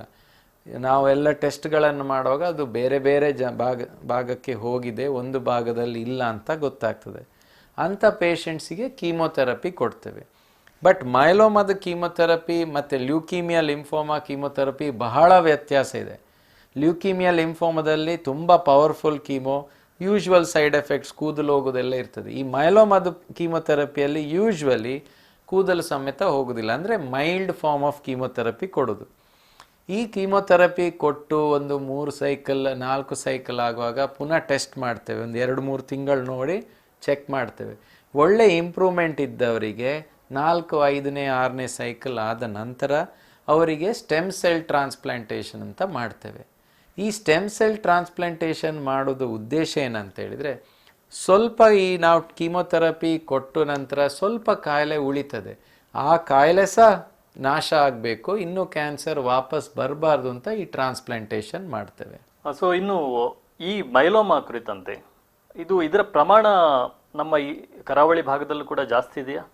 ಹೌದು, ಈ ಮೈಲೋಮಾ ಫಾರ್ ಸಮ್ ರೀಸನ್, ಎಂಥ ಕಾರಣ ಅಂತ ಹೇಳಲಿಕ್ಕೆ ಕಷ್ಟ, ಬಟ್ ಈ ಕೋಸ್ಟಲ್ ರೀಜನ್ ಮ್ಯಾಂಗ್ಳೂರ್ ಆಗಲಿ, ಕಾಸರಗೋಡು, ಕಣ್ಣೂರ್ವರೆಗೆ we are seeing lot of patients. So ನೀವು ಮೈಲೋಮಾ ಪೇಷಂಟ್ಸ್ ನೋಡಿದರೆ ಈಗ ಈ ಆಸ್ಪತ್ರೆಯಲ್ಲಿ ನಾವು ಕೇರಳ, ನಾರ್ತ್ ಕೇರಳದಿಂದವೂ ನೋಡ್ತೇವೆ, ಸೌತ್ ಕೆನರಾ, ನಾರ್ತ್ ಕೆನರಾ, ಚಿಕ್ಕಮಂಗ್ಳೂರು ಆ ಸೈಡ್ದು ಪೇಷಂಟ್ಸನ್ನು ನೋಡ್ತೇವೆ. ಬಟ್ ಈ ಇಂಟೀರಿಯರ್ ಕರ್ನಾಟಕದಿಂದ ಮೈಲೋಮಾ ಪೇಷಂಟ್ಸ್ ಬಹಳ ಕಮ್ಮಿ. ಕಂಪೇರ್ ಮಾಡಿದರೆ ಈ ಕೋಸ್ಟಲ್ ರೀಜನಲ್ಲಿ ಜಾಸ್ತಿ. ನಾನು ಫಸ್ಟಿಗೆ ಹೇಳಿದ ಹಾಗೆ ಸ್ವಲ್ಪ ಈ ರೇಡಿಯೇಷನಿನ ಕಾರಣ ಇರ್ಬೋದು. ನಾವು if you are close to the beaches, so ನಾವು ಸನ್ ರೇಸ್ ಬೀಚಿಗೆ ತಾಗಿ ಅದರದ್ದು ಸ್ಕ್ಯಾಟರ್ ರೇಡಿಯೇಷನ್ ಅಂತ ಹೇಳ್ತೇವೆ. So there might be some reason for that. So ಈ ಕೋಸ್ಟಲ್ ಏರಿಯಾದಲ್ಲಿ ಮೈಲೋಮಾ ಪ್ರಮಾಣ ಜಾಸ್ತಿ ಆದ ಕಾರಣ ಈ ಟ್ರಾನ್ಸ್ಪ್ಲಾಂಟ್ ಸೆಂಟರ್ಸ್ ಇಲ್ಲಿ ಜಾಸ್ತಿ ಡೆವಲಪ್ ಆಗ್ತಾ ಉಂಟು. ಈ ಟ್ರಾನ್ಸ್ಪ್ಲಾಂಟೇಷನ್ ಏನಂತ ಹೇಳಿದರೆ, ಈಗ 2 ಟೈಪ್ ಉಂಟು, ಆಟೋಲಾಗಸ್ ಟ್ರಾನ್ಸ್ಪ್ಲಾಂಟೇಷನ್ ಆಗಲಿ, ಆಲೋಜೆನಿಕ್ ಟ್ರಾನ್ಸ್ಪ್ಲಾಂಟೇಷನ್ ಆಗಲಿ. ಈಗ ಈ ಮೈಲೋಮಾ ಪೇಷಂಟ್ಸಿಗೆ ಮೆಜಾರಿಟಿ ಮಾಡೋದು ಆಟೋಲಾಗಸ್. ಆಟೋಲಾಗಸ್ ಅಂತ ಹೇಳಿದರೆ ತಮ್ಮದೇ ಬ್ಲಡ್ಡನ್ನು ವಾಪಸ್ ಕೊಡೋದು. ಆಟೋ ಅಂದರೆ ನಮ್ಮದೇ. ಸೊ ಏನು ಮಾಡ್ತೇವೆ ಅಂತ ಹೇಳಿದರೆ, ಈ ಮೈಲೋಮಾದಲ್ಲಿ ನಮಗೆ ಒಂದು ಲಿಮಿಟೆಡ್ ಆಗಿ ಕೀಮೋಥೆರಪಿ ಕೊಡಲಿಕ್ಕೆ ಆಗ್ತದೆ. ಅದರಿಂದ ಜಾಸ್ತಿ ಡೋಸ್ ಕೊಡಲಿಕ್ಕೆ ಆಗೋದಿಲ್ಲ, ಅದರದ್ದು ಸೈಡ್ ಎಫೆಕ್ಟ್ ಇರ್ತದೆ. ಬಟ್ ಕೆಲವು ಮೈಲೋಮಾ ಕೋಶಗಳು ಎಲ್ಲ ಕೀಮೋಥೆರಪಿ ಆದ ನಂತರ ಸಹ ಉಳಿತದೆ. ಸೊ ಅದನ್ನು ಹೇಗೆ ನಾಶ ಮಾಡೋದು? ನಾವು ಹೈ ಡೋಸ್ ಇಂಜೆಕ್ಷನ್ ಕೊಡಬೇಕು, ಬಟ್ ಅದು ತೆಕ್ಕೊಳ್ಳೋ ಶಕ್ತಿ ಇಲ್ಲ. ಸೊ ನಾವೇನು ಮಾಡ್ತೇವೆ ಅಂತ ಹೇಳಿದರೆ, ನಾವು 1-2 ಡ್ರಗ್ ಅದರದ್ದು ಸೈಡ್ ಎಫೆಕ್ಟ್ ಯಾವುದು ಒಂದು ಆರ್ಗನ್ ಮೇಲೆ ಇದೆ ಅದನ್ನು ಚೂಸ್ ಮಾಡ್ತೇವೆ. ಯೂಶ್ವಲಿ ಮೈಲೋಮಾದಲ್ಲಿ ಮೆಲ್ಫೆಲಾನ್ ಅಂತ ಒಂದು ಇಂಜೆಕ್ಷನ್ ಇದೆ. ಅದರದ್ದು ಸೈಡ್ ಎಫೆಕ್ಟ್ ಮೇನ್ ಇರೋದು ನಮ್ಮ ಬೋನ್ ಮ್ಯಾರೋದ ಮೇಲೆ ಮಾತ್ರ. ಸೊ ಬೋನ್ ಮ್ಯಾರೋ ಅಂತ ಹೇಳಿದರೆ ನಮ್ಮ ಬ್ಲಡ್ ಪ್ರೊಡಕ್ಷನ್ ಫ್ಯಾಕ್ಟ್ರಿ. ಸೊ ಈಗಿನ ಕಾಲದಲ್ಲಿ ಕೆಲವು ಇಂಜೆಕ್ಷನ್ಸ್ ಆರ್ ಅವೈಲಬಲ್. ಆ ಇಂಜೆಕ್ಷನ್ ನಮಗೆ ಫಸ್ಟ್ ಕೊಟ್ಟು, ಆ ಇಂಜೆಕ್ಷನ್ ಕೊಡುವಾಗ ನಮ್ಮ ಬೋನ್ ಮ್ಯಾರೋದಲ್ಲಿ ಇರುವ ನಮ್ಮ ಬೇಸಲ್ ಸೆಲ್ಸ್, ಅಂದರೆ ಈ ಬ್ಲಡ್ ಪ್ರೊಡಕ್ಷನ್ ಸೆಲ್ಸ್ ಇದೆಯಲ್ಲ, ಸ್ಟೆಮ್ ಸೆಲ್ಸ್ ಅಂತ ಹೇಳ್ತೇವೆ. ಆ ಇಂಜೆಕ್ಷನ್ ಕೊಡುವಾಗ ಈ ಸ್ಟೆಮ್ ಸೆಲ್ಸ್ ಬೋನ್ ಮ್ಯಾರೋದಿಂದ ಹೊರಗಡೆ ಬಂದು ನಮ್ಮ ಬ್ಲಡ್ಡಿಗೆ ಬರ್ತದೆ. ಒಮ್ಮೆ 4-5 ದಿನ ಅಂತ ಇಂಜೆಕ್ಷನ್ಸ್ ಕೊಟ್ಟರೆ ನಮ್ಮ ಬ್ಲಡ್ಡಿಗೆ ಬಂದ ನಂತರ ಆ ಸ್ಟೆಮ್ ಸೆಲ್ಸನ್ನು ನಾವು ಡಯಾಲಿಸಿಸ್ ಹೇಗೆ ಮಾಡ್ತೇವೆ ಹಾಗೆ ನೀಡಲ್ ಕ್ಯಾಥೆಟರ್ ಹಾಕಿ ಆ ಸ್ಟೆಮ್ ಸೆಲ್ಸನ್ನು ಹೊರಗಡೆ ತಗೊಂಡು ಬರ್ಬೋದು. ಈ ಹೊರಗಡೆ ತಂದ ಸ್ಟೆಮ್ ಸೆಲ್ಸನ್ನು ನಾವು ಸ್ಟೋರ್ ಮಾಡ್ಬೋದು. ಅದನ್ನು ಹೊರಗಡೆ ತಂದು ಇಟ್ಟ ನಂತರ ಆ ಪೇಷಂಟಿಗೆ ನಾವು ಹೈ ಡೋಸ್ ಕೀಮೋಥೆರಪಿ ಕೊಡ್ತೇವೆ. ಸೊ ನಾರ್ಮಲಿ ನಾವು ಹೈ ಡೋಸ್ ಕೀಮೋಥೆರಪಿ ಆ ಪೇಷಂಟಿಗೆ ಕೊಟ್ಟರೆ ಅವರಿಗೆ ರಿಟರ್ನ್ ಬರಲಿಕ್ಕೆ ಸಾಧ್ಯ ಇಲ್ಲ. ಯಾಕೆಂತೇಳಿದರೆ ಅವರ ಈ ಮೆಲ್ಫೆಲಾನ್ ಒಳಗಡೆ ಹೋಗಿ ಅವರ ಸ್ಟೆಮ್ ಸೆಲ್ಸನ್ನು ನಾಶ ಮಾಡಿ ಅವರ ಬೋನ್ ಮ್ಯಾರೋ ಫೇಲಿಯರ್ ಆಗಿ ಅವರು ಅದರಿಂದ ಪ್ರಾಣ ಕಳ್ಕೊಳ್ತಾರೆ. ಇದರಲ್ಲಿ ಏನು ಮಾಡಿದ್ದೇವೆ ಅಂತ ಹೇಳಿದರೆ, ನಾವು ಫಸ್ಟ್ 4-5 ದಿನ ಇಂಜೆಕ್ಷನ್ ಕೊಟ್ಟು ಅವರ ಸ್ಟೆಮ್ ಸೆಲ್ಸನ್ನು ಸ್ಟೋರ್ ಮಾಡಿಟ್ಟಿದ್ದೇವೆ. ಅಂಥ ಪೇಷಂಟ್ಸಿಗೆ ನಾವು ಹೈ ಡೋಸ್ ಇಂಜೆಕ್ಷನ್ ಕೊಡ್ಬೋದು. ಸೊ ಆ ಹೈ ಡೋಸ್ ಕೊಡುವಾಗ ಈ ನಾರ್ಮಲ್ ಕೀಮೊಥೆರಪಿ ಕೊಟ್ಟು ಉಳಿದ ಕ್ಯಾನ್ಸರ್ ಕೋಶಗಳು ನಾಶ ಆಗ್ತದೆ. ಅದರ ಒಟ್ಟಿಗೆ ಆ ಪೇಷಂಟಿದು ಬೋನ್ ಮ್ಯಾರೋ ಸಹ ನಾಶ ಆಗ್ತದೆ. ಸೊ ಏನು ಮಾಡ್ತೇವೆ, ಈ ಹೈ ಡೋಸ್ ಕೀಮೊಥೆರಪಿ ಕೊಟ್ಟು 1 ದಿನ ಕಾಯ್ತೇವೆ. ಆ 1 ದಿನದಲ್ಲಿ ಆ ಕೀಮೊಥೆರಪಿ ಬಾಡಿಯಿಂದ ಹೊರಗಡೆ ಹೋಗ್ತದೆ. ಹೊರಗಡೆ ಹೋದ ತಕ್ಷಣ ಆ ಸ್ಟೋರ್ ಮಾಡಿದ ಸ್ಟೆಮ್ ಸೆಲ್ಸನ್ನು ರಿಟರ್ನ್ ಕೊಡ್ಬೋದು. ಈ ಸ್ಟೋರ್ ಮಾಡಿದ ಸ್ಟೆಮ್ ಸೆಲ್ಸ್ ಕೊಟ್ಟ ಕೂಡಲೇ ಅದು ಬಾಡಿ ಒಳಗಡೆ ಹೋಗಿ ಅದು ರೀಜನ್ರೇಟ್ ಆಗಿ ಹೊಸ ಬೋನ್ ಮ್ಯಾರೋ ಆಗ್ತದೆ. ಫಾರ್ ಎಕ್ಸಾಂಪಲ್, ಯಾರ್ದಾದ್ರೂ ಫ್ಯಾಕ್ಟ್ರಿಗೆ ನಾವು ಬಾಂಬ್ ಹಾಕಿದರೆ ಆ ಫ್ಯಾಕ್ಟ್ರಿ ನಾಶ ಆದ ನಂತರ ಹೊಸ ಫ್ಯಾಕ್ಟ್ರಿಯನ್ನು ನಾವು ಹೇಗೆ ಓಪನ್ ಮಾಡ್ತೇವೆ, ಹಾಗೆ ನಾವು ಹೈ ಡೋಸ್ ಇಂಜೆಕ್ಷನ್ ಕೊಟ್ಟು ಆ ಬೋನ್ ಮ್ಯಾರೋ ಅಂತ ಫ್ಯಾಕ್ಟ್ರಿಯನ್ನು ನಾಶ ಮಾಡಿ ಈಗ ಹೊಸ ಸ್ಟೆಮ್ ಸೆಲ್ಸ್ ಕೊಡುವಾಗ ಅದು ಒಳಗಡೆ ಹೋಗಿ ಹೊಸ ಫ್ಯಾಕ್ಟ್ರಿಯನ್ನು ಸ್ಟಾರ್ಟ್ ಮಾಡ್ತದೆ. ಈ ಪ್ರೊಸೆಸ್ ಒಂದು 10 ದಿನ ಆಗ್ತದೆ ಹೊಸ ಫ್ಯಾಕ್ಟ್ರಿ ಸ್ಟಾರ್ಟ್ ಆಗಲಿಕ್ಕೆ. ಆ ಫ್ಯಾಕ್ಟ್ರಿ ಸ್ಟಾರ್ಟ್ ಆದ ಕೂಡಲೇ ಈ ಪೇಷಂಟ್ ನಾರ್ಮಲ್ ಆಗ್ತಾರೆ. ಸೊ ನಾವೇನು ಮಾಡ್ತೇವೆ, ಈ ಪ್ರೊಸೀಜರಲ್ಲಿ ಹೈ ಡೋಸ್ ಕೀಮೊಥೆರಪಿ ಕೊಟ್ಟು ಆ ಕ್ಯಾನ್ಸರನ್ನು ಕಂಟ್ರೋಲ್ ಮಾಡಲಿಕ್ಕೆ ನೋಡಿ ಪೇಷಂಟನ್ನು ನಾರ್ಮಲ್ ಆಗಿ ಮಾಡ್ಬೋದು. ಇಂಥ ಪ್ರೊಸೀಜರಿಗೆ ಸ್ಟೆಮ್ ಸೆಲ್ ಟ್ರಾನ್ಸ್ಪ್ಲಾಂಟೇಷನ್ ಅಂತ ಹೇಳ್ತಾರೆ. ಇದು ಈಗ ಮಂಗಳೂರಲ್ಲಿ ತುಂಬ ಜನರಲ್ಲಿ ಮಾಡ್ತಾ ಇದ್ದೇವೆ. ಈ ಟ್ರಾನ್ಸ್ಪ್ಲಾಂಟೇಷನ್ ಮಾಡಿದ ನಂತರ ಅವರನ್ನು ಸ್ವಲ್ಪ ಫಾಲೋ ಅಪ್ ಮಾಡಬೇಕಾಗ್ತದೆ, ಯಾಕಂದರೆ ಸ್ವಲ್ಪ ಇಮ್ಯುನಿಟಿ ಕಮ್ಮಿ ಆಗ್ತದೆ. ಈ ಬೋನ್ ಮ್ಯಾರೋ ಟ್ರಾನ್ಸ್ಪ್ಲಾಂಟೇಷನ್ ಈ ಮಯಲೋಮಾ ಪೇಷಂಟ್ಸಿಗೆ ಇಮಿಡಿಯೇಟ್ ಆಗಿ ಮಾಡಲಿಕ್ಕೆ ಆಗೋದಿಲ್ಲ. ಕೆಲವರು ಇದನ್ನು ಕೇಳಿ ನಾಳೆ ಬಂದು ಮಯಲೋಮಾ ಇದೆ ನನಗೆ ಟ್ರಾನ್ಸ್ಪ್ಲಾಂಟ್ ಮಾಡಿ ಅಂತ ಹೇಳ್ತಾರೆ. ಅದು ಆಗೋದಿಲ್ಲ. ಫಸ್ಟ್ ನಾವು ಈ ತುಂಬ ಕ್ಯಾನ್ಸರ್ ಕೋಶಗಳನ್ನು ನಾಶ ಮಾಡಿ ಅವರ ಕ್ಯಾನ್ಸರ್ ಕೋಶಗಳನ್ನು ಮಿನಿಮಮ್ ಲೆಕ್ಕಕ್ಕೆ ತಂದು ಮತ್ತೆ ಅದನ್ನು ಟ್ರಾನ್ಸ್ಪ್ಲಾಂಟೇಷನಿಗೆ ಆ ಪೇಷಂಟನ್ನು ಮಾಡಬೇಕು. ಡಾಕ್ಟರ್, ಇಷ್ಟು ದೊಡ್ಡ ಪ್ರೊಸೀಜರ್ ಇರುವಂಥ ಈ ಬ್ಲಡ್ ಕ್ಯಾನ್ಸರ್ಗೆ ಟ್ರೀಟ್ಮೆಂಟ್ ಎಲ್ಲ ನೀವು ಹೇಳಿದ್ರಿ. ಬಹಳಷ್ಟು ಖರ್ಚು ಆಗುವಂಥ ಈ ಟ್ರೀಟ್ಮೆಂಟ್ಗಳು ಸಾಧಾರಣವಾಗಿ ಎಷ್ಟು ಖರ್ಚಾಗ್ಬೋದು ಈ ಟ್ರೀಟ್ಮೆಂಟ್ಗೆ? ಸೊ ನಾನು ಹೇಳಿದಾಗೆ ಈ ಬ್ಲಡ್ ಕ್ಯಾನ್ಸರ್ಗಳು ಬೇರೆ ಬೇರೆ ಟೈಪ್ ಇದ್ದ ಕಾರಣ ಅದಕ್ಕೆ ಒಂದೇ ಟ್ರೀಟ್ಮೆಂಟ್ ಅಲ್ಲ, ಸೊ ಒಂದೇ ರೇಟ್ ಸಹ ಅಲ್ಲ. ಸೊ ಕ್ರಾನಿಕ್ ಲ್ಯೂಕೀಮಿಯಾ ಹೇಳಿದೆ ನಾನು ಫಸ್ಟಿಗೆ, ಸ್ಲೋ ಗ್ರೋಯಿಂಗ್ ಬ್ಲಡ್ ಕ್ಯಾನ್ಸರ್, ಅದಕ್ಕೆ ಟ್ಯಾಬ್ಲೆಟ್ ಮಾತ್ರ ಸಾಕು ಅಂತ. ಅದರ ಖರ್ಚು ಸಾಧಾರಣ ತಿಂಗಳಿಗೆ 2-3 ಸಾವಿರ ಬರ್ತದೆ. ಸಿಮಿಲರ್ಲಿ ಅಕ್ಯೂಟ್ ಲ್ಯೂಕೀಮಿಯಾ ಹೇಳಿದೆ, ಆ ALL ಅಂತ ಹೇಳಿದೆ. ALLನ ಖರ್ಚು ಜಾಸ್ತಿ, ಯಾಕೆಂದರೆ ಈ ಚಿಕ್ಕ ಮಗು ಇದ್ದರೂ ಒಂದು 2-3 ಲಕ್ಷ ರೂಪಾಯಿ ಅಂತೂ ಖಂಡಿತ ಖರ್ಚು ಆಗತ್ತೆ. AMLನ ಖರ್ಚು ಹೈಯೆಸ್ಟ್, ಯಾಕೆಂತೇಳಿದ್ರೆ ಅದು ಸ್ವಲ್ಪ ದೊಡ್ಡವರಲ್ಲಿ ಬರೋದು. 30 ವರ್ಷ 40 ವರ್ಷ ಹೈ ಡೋಸ್ ಇಂಜೆಕ್ಷನ್ ಕೊಡುವಾಗ ಸಾಧಾರಣ 7ರಿಂದ 10 ಲಕ್ಷವರೆಗೂ ಖರ್ಚು ಆಗತ್ತೆ. ಮಲ್ಟಿಪಲ್ ಮಯಲೋಮಾದು ಟ್ರೀಟ್ಮೆಂಟ್, ಆ ಇನಿಷಿಯಲ್ ಟ್ರೀಟ್ಮೆಂಟ್ ಅಷ್ಟು ಕಾಸ್ಟ್ಲಿ ಇಲ್ಲ. ಸಾಧಾರಣ ತಿಂಗಳಿಗೆ ಒಂದು 15,000 ರೂಪಾಯಿ 20,000 ಆಗ್ತದೆ. ಅದು 6 ತಿಂಗಳಾದ ನಂತರ ಈ ಸ್ಟೆಮ್ ಸೆಲ್ ಟ್ರಾನ್ಸ್ಪ್ಲಾಂಟೇಷನ್ ಸ್ವಲ್ಪ ಖರ್ಚು ಜಾಸ್ತಿ ಬರುತ್ತೆ, may be around 2 to 5 lakhs ಆಗ್ತದೆ. ವೆರಾಸ್ ಈ ಸ್ಟೆಮ್ ಸೆಲ್ ಟ್ರಾನ್ಸ್ಪ್ಲಾಂಟೇಷನ್ ಎಲ್ಲ ಪೇಷಂಟ್ಸ್ಗೆ ಬೇಕು ಅಂತಿಲ್ಲ. ಈಗ 70 ವಯಸ್ಸಿನವರು ಬಂದು ಮಯಲೋಮಾ ಅಂತ ಬಂದರೆ ಅವರಿಗೆ ಟ್ರಾನ್ಸ್ಪ್ಲಾಂಟೇಷನ್ ಮಾಡೋದಿಲ್ಲ, ಅವರಿಗೆ ಸಿಂಪಲ್ ಟ್ರೀಟ್ಮೆಂಟ್ ಮಾಡ್ಬೋದು. ಎಲ್ಲರಿಗೆ ಆ ಕಾಸ್ಟ್ಲಿ ಟ್ರೀಟ್ಮೆಂಟೇ ಆಗಬೇಕು, ಚೀಪರ್ ಟ್ರೀಟ್ಮೆಂಟ್ ಕೊಟ್ಟರೆ ವರ್ಕ್ ಆಗೋದಿಲ್ಲ ಅಂತ ಇಲ್ಲ. ಸಿಮಿಲರ್ಲಿ ಹಾಚ್ಕಿನ್ಸ್ ಲಿಂಫೋಮಾ ಮತ್ತು ನಾನ್ ಹಾಚ್ಕಿನ್ಸ್ ಲಿಂಫೋಮಾ ಅಂತ ಇದೆ. ಹಾಚ್ಕಿನ್ಸ್ ಲಿಂಫೋಮಾ 15 ದಿವಸಕ್ಕೆ ಒಂದು ಇಂಜೆಕ್ಷನಿಗೆ 5,000 ರೂಪಾಯಿ ಆಗ್ತದೆ. So it is not very expensive compared to what people think. Blood cancer ಅಂದರೆ, ಲಿಂಫೋಮಾ ಅಂದರೆ ಇನ್ನೂ ಬಹಳ ಖರ್ಚು ಆಗುತ್ತೆ ಅಂತ.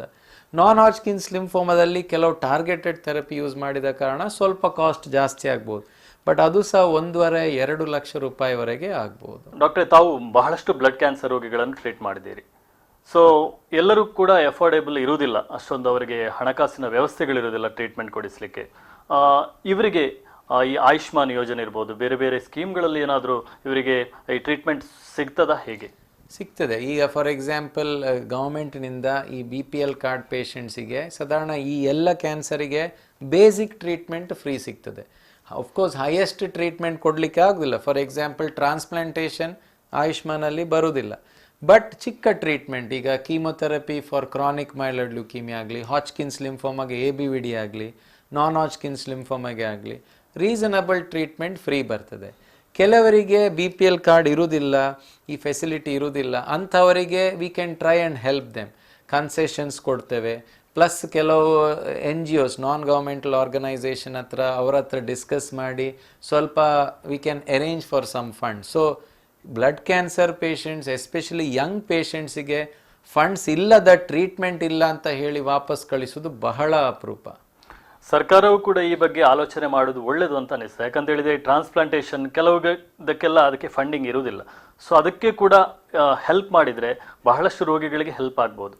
ಇನ್ನು ಆಹಾರದ ವಿಚಾರಕ್ಕೆ ಸಂಬಂಧಪಟ್ಟಂತೆ ಡಯಟ್ ಯಾವ ರೀತಿ ಫಾಲೋ ಮಾಡಿದ್ರೆ ಒಳ್ಳೆಯದು, ಅಥವಾ ಈಗ ಪ್ರಸ್ತುತ ಸನ್ನಿವೇಶದಲ್ಲಿ ಆಹಾರ ಎಲ್ಲ ವಿಷಮಯವಾಗಿರುವಂಥ ಪರಿಸ್ಥಿತಿ ಇದೆ. ಇಂಥ ಸನ್ನಿವೇಶದಲ್ಲಿ ಆಹಾರ ಕ್ರಮ ಯಾವ ರೀತಿ ಇದ್ದರೆ ಒಳ್ಳೆಯದು? ಸೊ ಅದು ಈ ಬೇರೆ ಬೇರೆ ಬ್ಲಡ್ ಕ್ಯಾನ್ಸರಲ್ಲಿ ಸ್ವಲ್ಪ ವ್ಯತ್ಯಾಸ ಇರ್ತದೆ. ಫಾರ್ ಎಕ್ಸಾಂಪಲ್ ಮಲ್ಟಿಪಲ್ ಮಯೋಲೋಮಾ ಪೇಷಂಟ್ಸ್, ಕೆಲವರಿಗೆ ಕಿಡ್ನಿ ಫೇಲಿಯರು ಇರ್ತದೆ. ಅಂಥವರಿಗೆ ಕಿಡ್ನಿ ಡಾಕ್ಟ್ರು ಕೆಲವು ಫ್ರೂಟ್ಸ್ ತಿನ್ನಬಾರ್ದು ಅಂತೆಲ್ಲ ಹೇಳ್ತಾರೆ, ಯಾಕೆಂದರೆ ಇಲ್ಲಾಂದರೆ ಪೊಟ್ಯಾಷಿಯಮ್ ಜಾಸ್ತಿ ಆಗ್ತದೆ. ಸೊ ಮಯೋಲೋಮಾಕ್ಕೆ ಮತ್ತು ಲಿಂಫೋಮಾಗೆ ಸ್ಪೆಸಿಫಿಕ್ ಆಗಿ ಆಹಾರದಿಂದ ಏನು ಡಿಫರೆನ್ಸ್ ಇಲ್ಲ. ಆದರೆ ಮಯೋಲೋಮಾ ಪೇಷಂಟ್ಸಿಗೆ ಯಾರಿಗೆ ಕಿಡ್ನಿ ಪ್ರಾಬ್ಲಮ್ ಇದೆ ಅಂಥವರು ನಾವು ಕಿಡ್ನಿ ಡಾಕ್ಟ್ರ್ ನೋಡಿ ಅವರು ಹೇಳಿದಂಥ ಆಹಾರ, ಕಿಡ್ನಿ ಸೇಫ್ ಆಹಾರ ತಗೊಳ್ಬೇಕು ಅಂತ ಹೇಳ್ತೇವೆ. ಈ ಲ್ಯೂಕೀಮಿಯಾದಲ್ಲಿ, ಅದರಲ್ಲಿ ಸಹ ಎಕ್ಯೂಟ್ ಲ್ಯೂಕೀಮಿಯಾದಲ್ಲಿ ಸ್ವಲ್ಪ ಚೇಂಜಸ್ ಇದೆ. ಯಾಕೆಂದರೆ ಈ ಎಕ್ಯೂಟ್ ಲ್ಯೂಕೀಮಿಯಾ ತುಂಬ WBC ಕೌಂಟ್ ಬಹಳ ಕಮ್ಮಿ ಇದ್ದ ಕಾರಣ ಅವರ ಇಮ್ಯೂನ್ ಸಿಸ್ಟಮ್ ಬಹಳ ಲೋ ಇರ್ತದೆ. ಸೊ ಅಂಥವರಿಗೆ ಈ ರಾ ಫುಡ್ ತಗೊಳ್ಳಿಕ್ಕೆ ಮತ್ತು ಫ್ರೆಶ್ ಮೀಟ್ ಎಲ್ಲ ತಗೊಳ್ಳಿಕ್ಕೆ ನಾವು ಸ್ವಲ್ಪ ರೆಸ್ಟ್ರಿಕ್ಟ್ ಮಾಡ್ತೇವೆ. ಅಂದರೆ ಎಲ್ಲಿ ನಾವು ಈ ಬ್ಯಾಕ್ಟೀರಿಯಾ ಬರ್ಬೋದು ಅಂಥ ಆಹಾರನ ನಾವು ಅವಾಯ್ಡ್ ಮಾಡಲಿಕ್ಕೆ ಹೇಳ್ತೇವೆ. ಕುಕ್ ಮಾಡಿದ ಆಹಾರ ಯಾವಾಗಲೂ ಸೇಫರ್.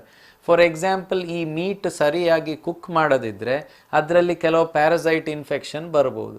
ಸಿಮಿಲರ್ಲಿ ನಾವು ಫ್ರೆಶ್ ಫ್ರೂಟ್ಸ್ ತಿನ್ನುವಾಗ ಒಮ್ಮೊಮ್ಮೆ ಓಪನ್ ಮಾಡುವಾಗ ಅದರಲ್ಲಿ ಸ್ವಲ್ಪ ಕ್ರಿಮಿಗಳಿರ್ತದೆ. ಈ ಬನಾನದ ಮೇಲೆ ಏನಾದರೂ ಕೂತ್ಕೊಂಡಿದ್ರೆ ಅದು ಆ ಇನ್ಫೆಕ್ಷನ್ ಈ ಅಕ್ಯೂಟ್ ಲ್ಯೂಕೀಮಿಯಾ ಪೇಷಂಟ್ಸಿಗೆ ಹೋದರೆ ಕಷ್ಟ ಆಗ್ಬೋದು.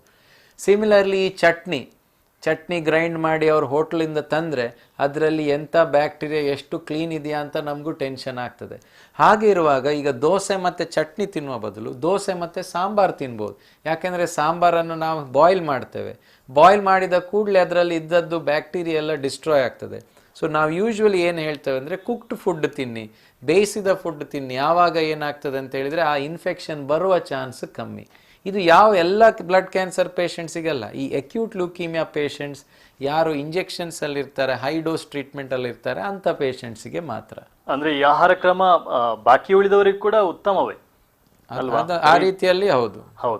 ಇನ್ನೊಂದು ತರಕಾರಿಗಳು ಅಥವಾ ಹಣ್ಣು ಹಂಪಲುಗಳ ವಿಚಾರಕ್ಕೆ ಬಂದಾಗ ಮುಖ್ಯವಾಗಿ ಈಗ ಅದಕ್ಕೆ ಹಾಕುವಂಥ ಕೆಲವು ಕೆಮಿಕಲ್ಸ್ ಇರ್ಬೋದು, ಇದರಿಂದನೂ ಕೂಡ ಬಹಳಷ್ಟು ಅಪಾಯ ಇದೆ ಅಂತ ಅನಿಸ್ತದೆ ಅಲ್ವಾ? ಇರ್ಬೋದು. ಆದರೆ ಒಂದು ನಮ್ಮ ಕಲ್ಚರ್ ಏನಂತ ಹೇಳಿದರೆ, ಯಾರಿಗಾದರೂ ಹುಷಾರಿಲ್ಲದಿದ್ದರೆ ಯಾರು ಬರುವಾಗ ಸಹ ಇಷ್ಟು ಫ್ರೂಟ್ಸ್ ತರ್ತಾರೆ. That may not be very useful. ಕೆಲವು ಕೇಸಸಲ್ಲಿ ಇಟ್ ವಿಲ್ ಬಿ ಯೂಸ್ಫುಲ್. ಈ ಪೇಷಂಟ್ಸ್ಗಳು ಆಲ್ರೆಡಿ ಅವ್ರ ಹತ್ರ ಹಣ ಕಮ್ಮಿ ಇರ್ತದೆ, ಅವರು ಈ ಟ್ರೀಟ್ಮೆಂಟೇ ಕಷ್ಟದಲ್ಲಿ ತಗೊಳ್ಳುವಾಗ ಯಾರಾದರೂ ಅವರಿಗೆ ನೀವು ಕಿವಿ ಫ್ರೂಟ್ ತಗೊಳ್ಳಿ, ಆ ಫ್ರೂಟ್ ತಗೊಳ್ಳಿ, ಡ್ರ್ಯಾಗನ್ ಫ್ರೂಟ್ ತಗೊಳ್ಳಿ, ನಾನು ಕೇಳದ ಫ್ರೂಟ್ಗಳ ಹೆಸರೆಲ್ಲ ಬರ್ತದೆ. ಈಗ ಇದೆಲ್ಲ ಇಂಪೋರ್ಟೆಡ್ ಫುಡ್, ಅಲ್ಲಿಂದ ದೂರದಿಂದ ಬರುವಾಗ ಅದರ ಹಣ ಕಾಸು ಜಾಸ್ತಿ ಆಗ್ತದೆ. ಸೊ ಪೇಷಂಟ್ಸಿಗೆ ಟ್ರೀಟ್ಮೆಂಟ್ ತಗೊಳ್ಳಿಕ್ಕೆ ಹಣ ಇಲ್ಲ, ಅದರ ಬಿಟ್ಟು ಯಾರಾದರೂ ಬಂದು ಈ ಎಕ್ಸಾಟಿಕ್ ಫ್ರೂಟ್ಸ್ ತಗೊಳ್ಳಿ ಅಂತ ಹೇಳಿದರೆ ಪಾಪ ಅವರು ಆಗೋದಿಲ್ಲ ಅಂತ ಹೇಳೋದಿಲ್ಲ ಯಾರು.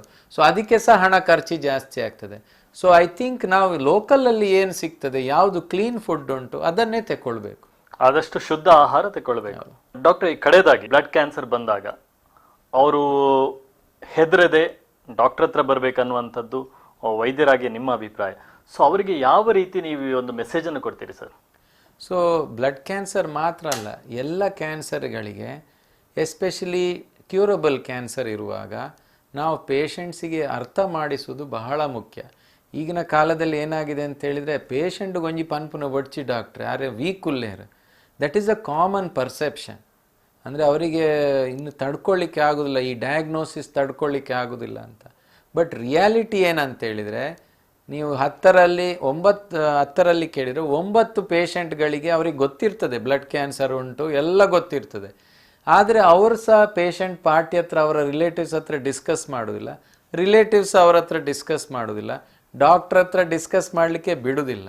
ಸೊ ಏನಾಗ್ತದೆ, ಆ ಕಮ್ಯುನಿಕೇಷನ್ ಗ್ಯಾಪ್ ಇದ್ದ ಕಾರಣ ಬ್ಲಡ್ ಕ್ಯಾನ್ಸರ್ ಗುಣ ಆಗೋದಿದ್ರು ಆ ಪೇಷಂಟಿಗೆ ಗೊತ್ತಿರೋದಿಲ್ಲ ಗುಣ ಆಗ್ತದೆ ಅಂತ. ಅವ್ರು ನೆನೆಸ್ತಾರೆ ಇದು ನನ್ನ ಲಾಸ್ಟ್, ಅದಕ್ಕೆ ಯಾರು ಹೇಳ್ತಾ ಇಲ್ಲ ನನ್ನ ಹತ್ರ ಅಂತ.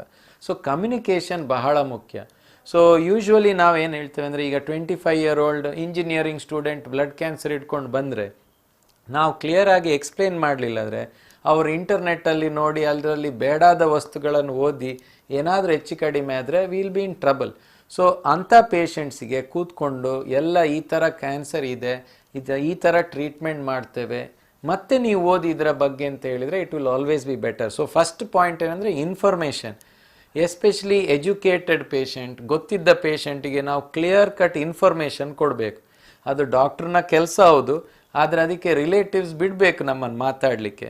ಯೂಶ್ವಲ್ ಪ್ರಾಬ್ಲಮ್ ಅಂದರೆ ರಿಲೇಟಿವ್ಸಿಗೆ ಪೇಷಂಟ್ಗೊಂದು ಗೊತ್ತಾಪನಿ ಬೊಡ್ಚಿ, that is a usual problem. Second problem ಅಂದರೆ ಈ ಟ್ರೀಟ್ಮೆಂಟ್ ಬಗ್ಗೆ ಅರ್ಥ ಮಾಡಿಸಿ ಪೇಷಂಟ್ಗಳು ಸಹ they have to accept the situation and they have to come regularly for treatment. ಈ treatment blood cancer treatment especially ಸ್ವಲ್ಪನೂ ಆಚೆ ಈಚೆ ಆಗಬಾರ್ದು. ಆದಷ್ಟು ನಾವು ಅದು ಟ್ರೀಟ್ಮೆಂಟ್ ಡ್ಯೂರೇಷನ್ ಫಾಲೋ ಮಾಡಬೇಕು, ಆ ರೆಕಮೆಂಡೇಷನ್ಸ್ ಫಾಲೋ ಮಾಡಬೇಕು. ಅದನ್ನು ನಾವು ಹೇಳಿದ ಟೈಮಿಗೆ ಟ್ರೀಟ್ಮೆಂಟ್ ಮಾಡಲಿಲ್ಲದ್ರೆ ಗುಣ ಆಗುವ ಸಾಧ್ಯತೆ ಬಹಳ ಕಮ್ಮಿ ಆಗ್ತದೆ. ಸೊ ಟ್ರೀಟ್ಮೆಂಟ್ ಬಗ್ಗೆ ಸಹ ಗೊತ್ತಿರಬೇಕು, ಕಾಯಿಲೆ ಬಗ್ಗೆ ಸಹ ಗೊತ್ತಿರಬೇಕು. ನಾವು ಎಂಥ ಕೆಲಸ ಮಾಡಬೇಕು ಅದನ್ನು ನಾವು ಕರೆಕ್ಟಾಗಿ ಮಾಡಬೇಕು. ರಿಸಲ್ಟ್ ಬಗ್ಗೆ ಜಾಸ್ತಿ ಆಲೋಚನೆ ಮಾಡಬಾರ್ದು. ನಾವು ಗುಣ ಆಗ್ತೇವೆ ಇಲ್ಲ, ಗುಣ ಆಗ್ತದ ಇಲ್ಲ ಅಂತ ಆಲೋಚನೆ ಮಾಡಿ ಪ್ರಯೋಜನ ಇಲ್ಲ. ಟ್ರೀಟ್ಮೆಂಟ್ ಸರಿ ಆಗ್ತದ ಇಲ್ವಾ ಅಂತ ನಾವು ಆಲೋಚನೆ ಮಾಡಿದರೆ ಬ್ಲಡ್ ಕ್ಯಾನ್ಸರ್ಗಳು ಬಹಳ ಪರ್ಸೆಂಟೇಜಲ್ಲಿ ಗುಣ ಆಗ್ತದೆ. ಅಂದರೆ ಮುಖ್ಯವಾಗಿ ಸ್ಟಾರ್ಟಿಂಗ್ ಸಿಚುವೇಶನಲ್ಲಿ ರೋಗಿಗೆ ತಿಳಿಸ್ಲಿಕ್ಕೆ ಸ್ವಲ್ಪ ಇದಾದರೂ ನಂತರದ ದಿನಗಳಲ್ಲಿ ಆದರೂ ಅವರಿಗೆ ತಿಳಿಸಿ ಅವರು ಆ ಟ್ರೀಟ್ಮೆಂಟ್ಗೆ ಇಳಿಯುವಾಗೆ ಅವರನ್ನು ಮನವೊಲಿಸಬೇಕು, ಅದು ಇಂಪಾರ್ಟೆಂಟ್. ಕರೆಕ್ಟ್. ಯಾಕೆಂತ ಹೇಳಿದರೆ ಈ ಕೀಮೋಥೆರಪಿ ಆಗಲಿ ಯಾವುದೂ ಆಗಲಿ ಅದನ್ನು ಮೇಂಟೈನ್ ಮಾಡೋದು ಮುಖ್ಯ. ಫಾರ್ ಎಕ್ಸಾಂಪಲ್ ಕ್ರಾನಿಕ್ ಲ್ಯೂಕೀಮಿಯಾ ತಗೊಳ್ಳಿ. ಈಗ ಕ್ರಾನಿಕ್ ಲ್ಯೂಕೀಮಿಯಾದಲ್ಲಿ ಒಬ್ಬರು ಅಜ್ಜರಿದ್ದರು ಊರಿನವರು, ಅವರಿಗೆ ಬ್ಲಡ್ ಕ್ಯಾನ್ಸರ್ ಅಂತ ಗೊತ್ತೇ ಇಲ್ಲ. ಸೊ ನಾವಿಲ್ಲಿ ಟ್ರೀಟ್ಮೆಂಟ್ ಮಾಡಿ ಟ್ಯಾಬ್ಲೆಟ್ ಎಲ್ಲ ಅವರ ರಿಲೇಟಿವ್ಸಿಗೆ ಅರ್ಥ ಮಾಡಿಸಿ ಅವರನ್ನು ಊರಿಗೆ ಕಳಿಸಿದರೆ 4 ತಿಂಗಳು ಬಿಟ್ಟು ಬರುವಾಗ ಅವರ ಕ್ಯಾನ್ಸರ್ ಹಾಗೆ ಇದೆ. ಯಾಕೆ ಹಾಗೆ ಇದೆ ಅಂತೇಳಿದರೆ ಅವರನ್ನು ಅವರ ಊರಲ್ಲಿ ಬಿಟ್ಟು ಅವರ ಮಕ್ಕಳೆಲ್ಲ 4 ತಿಂಗಳಿದ್ದು ಮದ್ದು ಕೊಟ್ಟು ಅವರು ಬ್ಯಾಂಗ್ಳೂರು ಹೋಗಿ IT ಕೆಲಸ ಮಾಡ್ತಾರೆ. ಇವರಿಗೆ ಒಂದು 10 ದಿನ 15 ದಿನ ಮದ್ದು ತಗೊಂಡ ನಂತರ ಈಗೇನು ಹುಷಾರುಲ್ಲೆ ಪೊಕ್ಕಡೆ ಆತ್ ಮಾತ್ರ ತಿನ್ಪುನಿ ಬೊಡ್ಚೀಪ್ ಅಂತ ಅಂಚನೆ ದಿತ್ತೆ. ಸೊ ಅವರು 4 ತಿಂಗಳು ಬಿಟ್ಟು ಬರುವಾಗ ಬ್ಲಡ್ ಕ್ಯಾನ್ಸರ್ ಹಾಗೆ ಉಂಟು. ಇದು ಯಾರ ಜವಾಬ್ದಾರಿ? ಪೇಷಂಟಿಗೆ ನಾವು ಕರೆಕ್ಟಾಗಿ ಆ ಟ್ಯಾಬ್ಲೆಟ್ ಇಂಪಾರ್ಟೆನ್ಸ್ ನಾವು ತಿಳಿಸಿದರೆ ಅವರು ಕರೆಕ್ಟಾಗಿ ತಗೊಳ್ತಾರೆ. ಮಕ್ಕಳು ಅವರ ಕೆಲಸ ಮಾಡಿ ಅರ್ಧ ಕೆಲಸ ಮಾಡಿ ಬ್ಯಾಂಗ್ಳೂರು ಬಾಂಬೆ ಹೋಗಿ ಕೂತ್ಕೊಂಡ್ರೆ ಪೇಷಂಟಿಗೆ ಅರ್ಥ ಆಗಲಿಲ್ಲ ಅಂದರೆ ಅದರ ಸಿಗ್ನಿಫಿಕೆನ್ಸ್ ಗೊತ್ತಿಲ್ಲದಿದ್ದರೆ ಅವರು ಫಾಲೋ ಮಾಡೋದಿಲ್ಲ. ಸಿಮಿಲರ್ಲಿ ನಾವು ಇಂಜೆಕ್ಷನ್ಸ್ ಕೊಡುವಾಗ 1-2 ಸೈಕಲ್ ಕೀಮೋ ಕೊಟ್ಟು ಅದರಲ್ಲಿ ಸ್ವಲ್ಪ ಸೈಡ್ ಎಫೆಕ್ಟ್ಸ್ ಆದ ಕೂಡಲೇ ಈ ಸೈಡ್ ಎಫೆಕ್ಟ್ಸ್ ಪರವಾಗಿಲ್ಲ ನಾನು ಗುಣ ಆಗ್ತಾ ಇದ್ದೇನೆ ಅಂತ ಅವರಿಗೆ ಅರ್ಥ ಇದ್ದರೆ ಅವ್ರು ಬರ್ತಾರೆ ಟ್ರೀಟ್ಮೆಂಟಿಗೆ. ಇದು ಯಾಕೆ ಇಂಜೆಕ್ಷನ್ ಸಿಗ್ತಾ ಇಲ್ಲ ಅಂತ ಗೊತ್ತಿಲ್ಲದವರು ಸೈಡ್ ಎಫೆಕ್ಟ್ಸನ್ನು ನೋಡಿ ನನಬಾರ್ ಪೂಜ್ಯ ಏನು ಪಂಡ ಅವರನ್ನು ಕರ್ಕೊಂಡು ಬರಲಿಕ್ಕೂ ಇವರಿಗೆ ಅರ್ಥ ಮಾಡಿಸ್ಲಿಕ್ಕೂ ಆ ಕ್ಯಾನ್ಸರ್ ವರ್ಡ್ ಹೇಳದಿದ್ದರೆ ಹೇಗೆ ಅರ್ಥ ಮಾಡಿಸ್ತಾರೆ? ಸೊ ಮೆನಿ ಅ ಟೈಮ್ಸ್ ಇದು 2-3 ಸೈಕಲ್ ಆದ ನಂತರ ಪೇಷಂಟ್ ಬರೋದಿಲ್ಲ. 6 ತಿಂಗಳ ನಂತರ ಪುನಃ ಇಷ್ಟು ದೊಡ್ಡ ಗೆಡ್ಡೆ ಹಿಡ್ಕೊಂಡು ಬರುವಾಗ ಯಾಕೆ ಬರಲಿಲ್ಲ ಕೇಳಿದರೆ ಪೇಷಂಟ್ ಪಾರ್ಟಿ ಏನು ಹೇಳ್ತಾರೆ? ಅವರು ಬರಲಿಕ್ಕೆ ಕೇಳಲಿಲ್ಲ. ಈಗ ತಪ್ಪು ಯಾರ್ದಾಯಿತು? ಪೇಷಂಟಿದಾಯ್ತಾ ಪಾರ್ಟಿದಾಯ್ತಾ? ಪೇಷಂಟಿಗೆ ಅದರ ಸೀರಿಯಸ್ನೆಸ್ ಗೊತ್ತಿಲ್ಲ, ಆದ ಕಾರಣ ಅವರು ಬರಲಿಕ್ಕೆ ಕೇಳಲಿಲ್ಲ. ಸೀರಿಯಸ್ನೆಸ್ ಗೊತ್ತಿದ್ದವರು ಬರಲಿಕ್ಕೆ ಅವ್ರು ಕೇಳೋದಿಲ್ಲ ಅಂತೇಳಿ ಸುಮ್ಮನೆ ಕೂತ್ಕೊಂಡ್ರು. So this is a common problem. So patients ಆಗಲಿ ಪೇಷಂಟ್ ಪಾರ್ಟಿಗೆ ಆಗಲಿ ಈ ಕಾಯಿಲೆ ಬಗ್ಗೆ ಪ್ಲಸ್ ಅದರ ಟ್ರೀಟ್ಮೆಂಟ್ನ ಸಿಗ್ನಿಫಿಕೆನ್ಸ್ ಬಗ್ಗೆ ಕರೆಕ್ಟ್ ಗೊತ್ತಾದರೆ ಜಾಸ್ತಿ ಜನ ಟ್ರೀಟ್ಮೆಂಟ್ ಟೈಮಿಗೆ ತಗೊಳ್ತಾರೆ, ಆದ ಕಾರಣ ಜಾಸ್ತಿ ಜನ ಗುಣ ಆಗ್ತಾರೆ. ಅಂದರೆ ಮುಖ್ಯವಾಗಿ ಪಾಸಿಟಿವ್ ಥಿಂಕಿಂಗ್ ಇರಬೇಕು, ಜೊತೆಗೆ ಆರೈಕೆದಾರರು ಅಥವಾ ಕೇರ್ ಗಿವರ್ ಅವರದ್ದು ರೋಲ್ ಕೂಡ ಬಹಳಷ್ಟು ಮಹತ್ವದ, ಬಹಳ ಮುಖ್ಯ. ಕರೆಕ್ಟ್. ಓಕೆ, ಕಡೆಯದಾಗಿ ನಮ್ಮ ವೀಕ್ಷಕರಿಗೆ ಏನು ಹೇಳಿಕೆ ಇಚ್ಛೆ ಪಡ್ತೀರಿ ಡಾಕ್ಟ್ರೆ? So blood cancer is a rare cancer, ಆದರೆ ಅದು ಬರುವಾಗ ಅದನ್ನು ಕೋಪ್ ಮಾಡಿ ಅದಕ್ಕೆ ಬೇಕಿದ್ದದ್ದು ಕರೆಕ್ಟ್ ಟ್ರೀಟ್ಮೆಂಟ್ ತಗೊಂಡ್ರೆ ಕಂಪ್ಲೀಟ್ ಗುಣ ಮಾಡ್ಬೋದು.